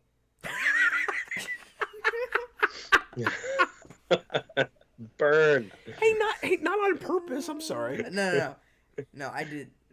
I didn't have much to say, except like I don't know about this movie. It wasn't like amazing, but it wasn't terrible. I loved it. We didn't talk. These guys are right about all the things that don't work. I don't care. I loved it. I'm glad. I like we didn't talk a lot about, and we don't have to, this isn't like a deep thing to talk about. We didn't talk much about how much more of an adventure film this is over the other three, and that was the thing I really enjoyed about it. Yeah. Like, I was getting a little bit of like, I don't know, like Tomb Raider or Uncharted vibes from it, and that was cool. the thing. That was the thing I really enjoyed about it. Yeah, that is cool. I kind of had this like, I like the structure of this movie. Like, I think like if you're just looking at it from like a story beat perspective, like Yeah. it's hitting the story beats as you should. I kind of had this like internal thought that like the stakes seemed a little strange because they're trying to get to the kingdom to find his people, but also they're being pursued by apes that are going to capture them and then take them to the same place. But they're trying to get away from them. But that seemed like kind of like a little bit of like a strange decision, but did I freeze up? No, you're good. we got you. Oh, okay, cool. But then I think I did ultimately kind of like the structure where like the first half of it is more of a journey, and then the second half is more of just like they're at the destination, and it kind of resets a little bit. I kind of appreciated that two half kind of way it was set up. Well, Connor, you said that you thought before going into it that the choice in director was interesting.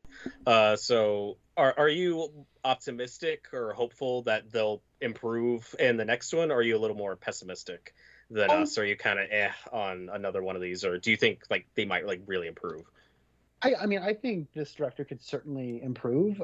This is much different than the kind of bag of tricks he was reaching into for the Maze Runner. The Maze Runner stuff did kind of feel like him trying to do his J.J. Abrams like constant stimulation, and this one was much more mannered and slower paced.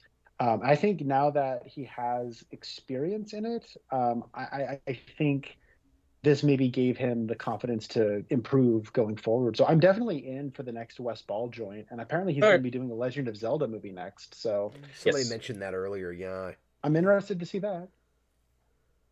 And seeing with like the adventure stuff that worked with this movie, I think a Zelda movie with him could work. Yeah. Is that supposed to be live action? I can't remember. Yeah. Yes. Let me read this last couple comments real quick. Ultratron says West Ball, and I had not heard about this, said that if it were up to him, the original film would never be remade, and this series would just end right before the rocket crashes. I kind of agree with him.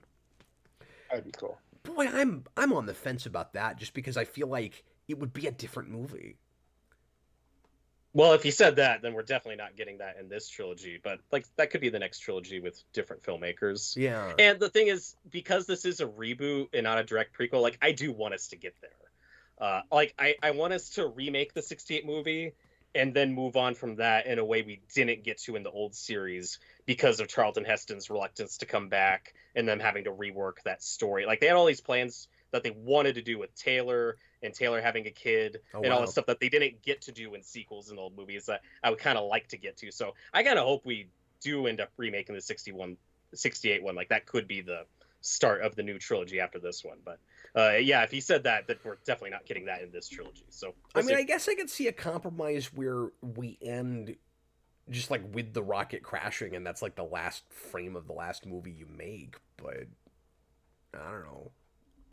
I just think that given that the setup is so different, but the themes are real similar, it would have to be a different movie. Tom says the reason it might be New York is that the base also has similarities to the dig site in the first, and the doll is in the Forbidden Zone. The entrance window is in a high cliff. It takes place in a similar beach. Yeah, that's true. All that setting is real similar to the original movie, but that doesn't necessarily mean that's where we are. Like I don't know if that's supposed to be the same doll, or like what would be that doll in this rebooted thing, or if it's just an homage. Yeah, I think we're still on the West Coast. It reminds me of another 20th Century Fox prequel kind of property, Prometheus, where another horseshoe-shaped spaceship crashes on a rocky planet, and it's not. It's also a Fox movie. Yes, exactly, I knew somebody was going to come in and be like, I recognized a landmark, and so I know exactly where it is, because I never have that with stuff. I'm really bad about that. Ultratron says, no, it's not New York, it's LA, because Raka and Noah hang out at the LAX airport. See, I wasn't sure what airport that was supposed to be, or if it was an airport. Yeah, it was an airport. They're still at the East Coast. You see, like, the plane out there. Oh, that's right. Okay. Yeah. Well, and the thing with the 68 movie, it's supposed to be in New York, but because we see the Statue of Liberty, but it makes no geographic logical sense. Like, that's not where they shot it. Like, the only, like, you can just assume, like, okay, well, there's been a nuclear war and it's like 2,000 years later, so maybe just like everything just looks different, Plates like shifted around. Yeah. Okay, so I have two theories about this, Robert, and one of them is preposterous and wrong, but I'm going to throw it out anyway. So, is it possible that somehow, like, it's not actually New York, and somehow the Statue of Liberty drifted that far? Yes, but doesn't Beneath confirm that it is the remnants of New York City? It doesn't, because we go to an actual city in Beneath. I want that movie to stand by itself, and the sequels to be their own thing. I don't. Okay. And then the second question is, because of the wonkiness of that time travel, or not time travel, but the wonkiness of the space travel and the time displacement and relative time and all of that, is it possible that yes, it's Earth, but it's not their Earth? That's definitely not what's intended. Okay.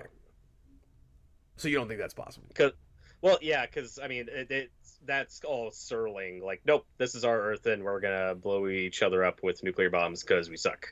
And in the book that the movie's based on, it's not our Earth. In the book, it is like literally like an alien planet with like primitive humans that look like humans and intelligent apes that look like our apes. Like, I don't know if you know that. No. But in the like, I don't know if you. But I just meant like it could be a counter Earth where like it is our Earth, but it's in another dimension or something. And so like kind of what the book is. So the landscape is different, and that's why the Statue of Liberty is in a locale that can't be New York. Well, if it was hit by a nuclear warhead, I mean, it could have drifted, I guess, to a different part of the world. I don't know. I'm gonna say that's what happened. I gotta say, post Endgame Marvel's not been really good much at all, but it did give me two of my favorite things in the MCU. One of which is Dead Strange. The other thing is Counter Earth from Guardians 3, which is like the greatest place ever. I want to live on Counter Earth. It's awesome. Okay, well, let's go ahead and wrap up unless Connor had another thing to say about this movie. This is a random tidbit. Have you guys ever read Jack Kirby's Commandi? No. I haven't read it, but I'm familiar with it. Like, I've seen the Brave and Bold episodes. Like, I know what it is. Okay, yeah. I think like that starts off as him wanting to do a Planet of the Apes comic book. They couldn't get the license, so then he comes up with it. It's really fun. It is kind of like a cross between Planet of the Apes and The Hobbit. Like, it's really fun. Well, and you can correct me on if I'm incorrect on this, but isn't in that like it's not just apes? Like, there are a bunch of animals that have evolved. There's tigers and there's apes and there's dog really guy. Fun. Yeah, he's really a dog people. It's great. Anyway, that's the last little comic book Robert, note I wanted to end that I'll say on. this real quick too, because I'll go to a common place too. Robert, I've only read like an issue of it, never finished it, but you and I should review the Planet of the Apes TOS crossover at some point.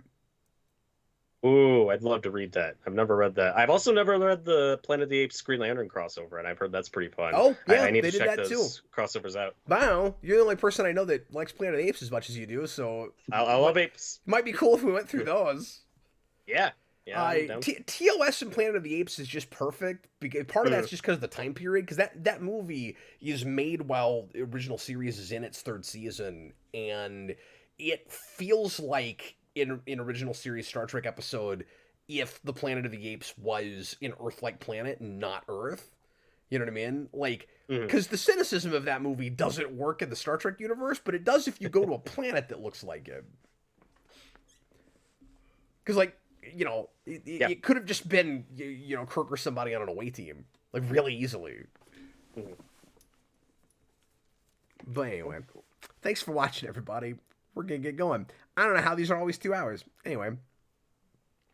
We'll be back next week with more fun stuff. I appreciate you guys sticking around. We're behind on some things. Jayson and I want to do a season overview spoiler cast for X-Men 97 at some point, but we want to rewatch the season first. So I don't know when that's going to happen. It's going to be probably a few weeks. We won't be real timely on that just because we've got so much going on shooting the movie and stuff right now. For folks that don't know, we're making a Superhero Rewind movie right now. We've been shooting every Tuesday night, sometimes another day during the week for the last, Jayson, 5-6 weeks now. Connor, I think we've shot somewhere between 16 and 20 pages already. Yeah, that's what I like to hear. Congratulations, guys. And even a little bit beyond that with some dialogue stuff that I can't talk about. But anyway, so there's so that's what we've been working on, and we're gonna have some weeks where we're gonna be a little bit out of pocket because of that. And the other thing we need to watch and review at some point for the 6 people that will care now is the second part of Rebel Moon, just for the sake of completion, and because Jayson is insisting that we finish that. I want to see what happens next.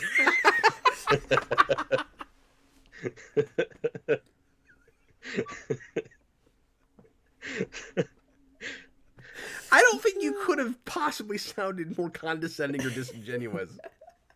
That was amazing. All right, we're going to get going. Thanks a lot for watching, everybody. I was Captain Logan. This is Jayson. It was me. Connor Nielsen. Ciao, everybody. And Robert. What's a wonderful day? It's a wonderful day. Bye, everybody.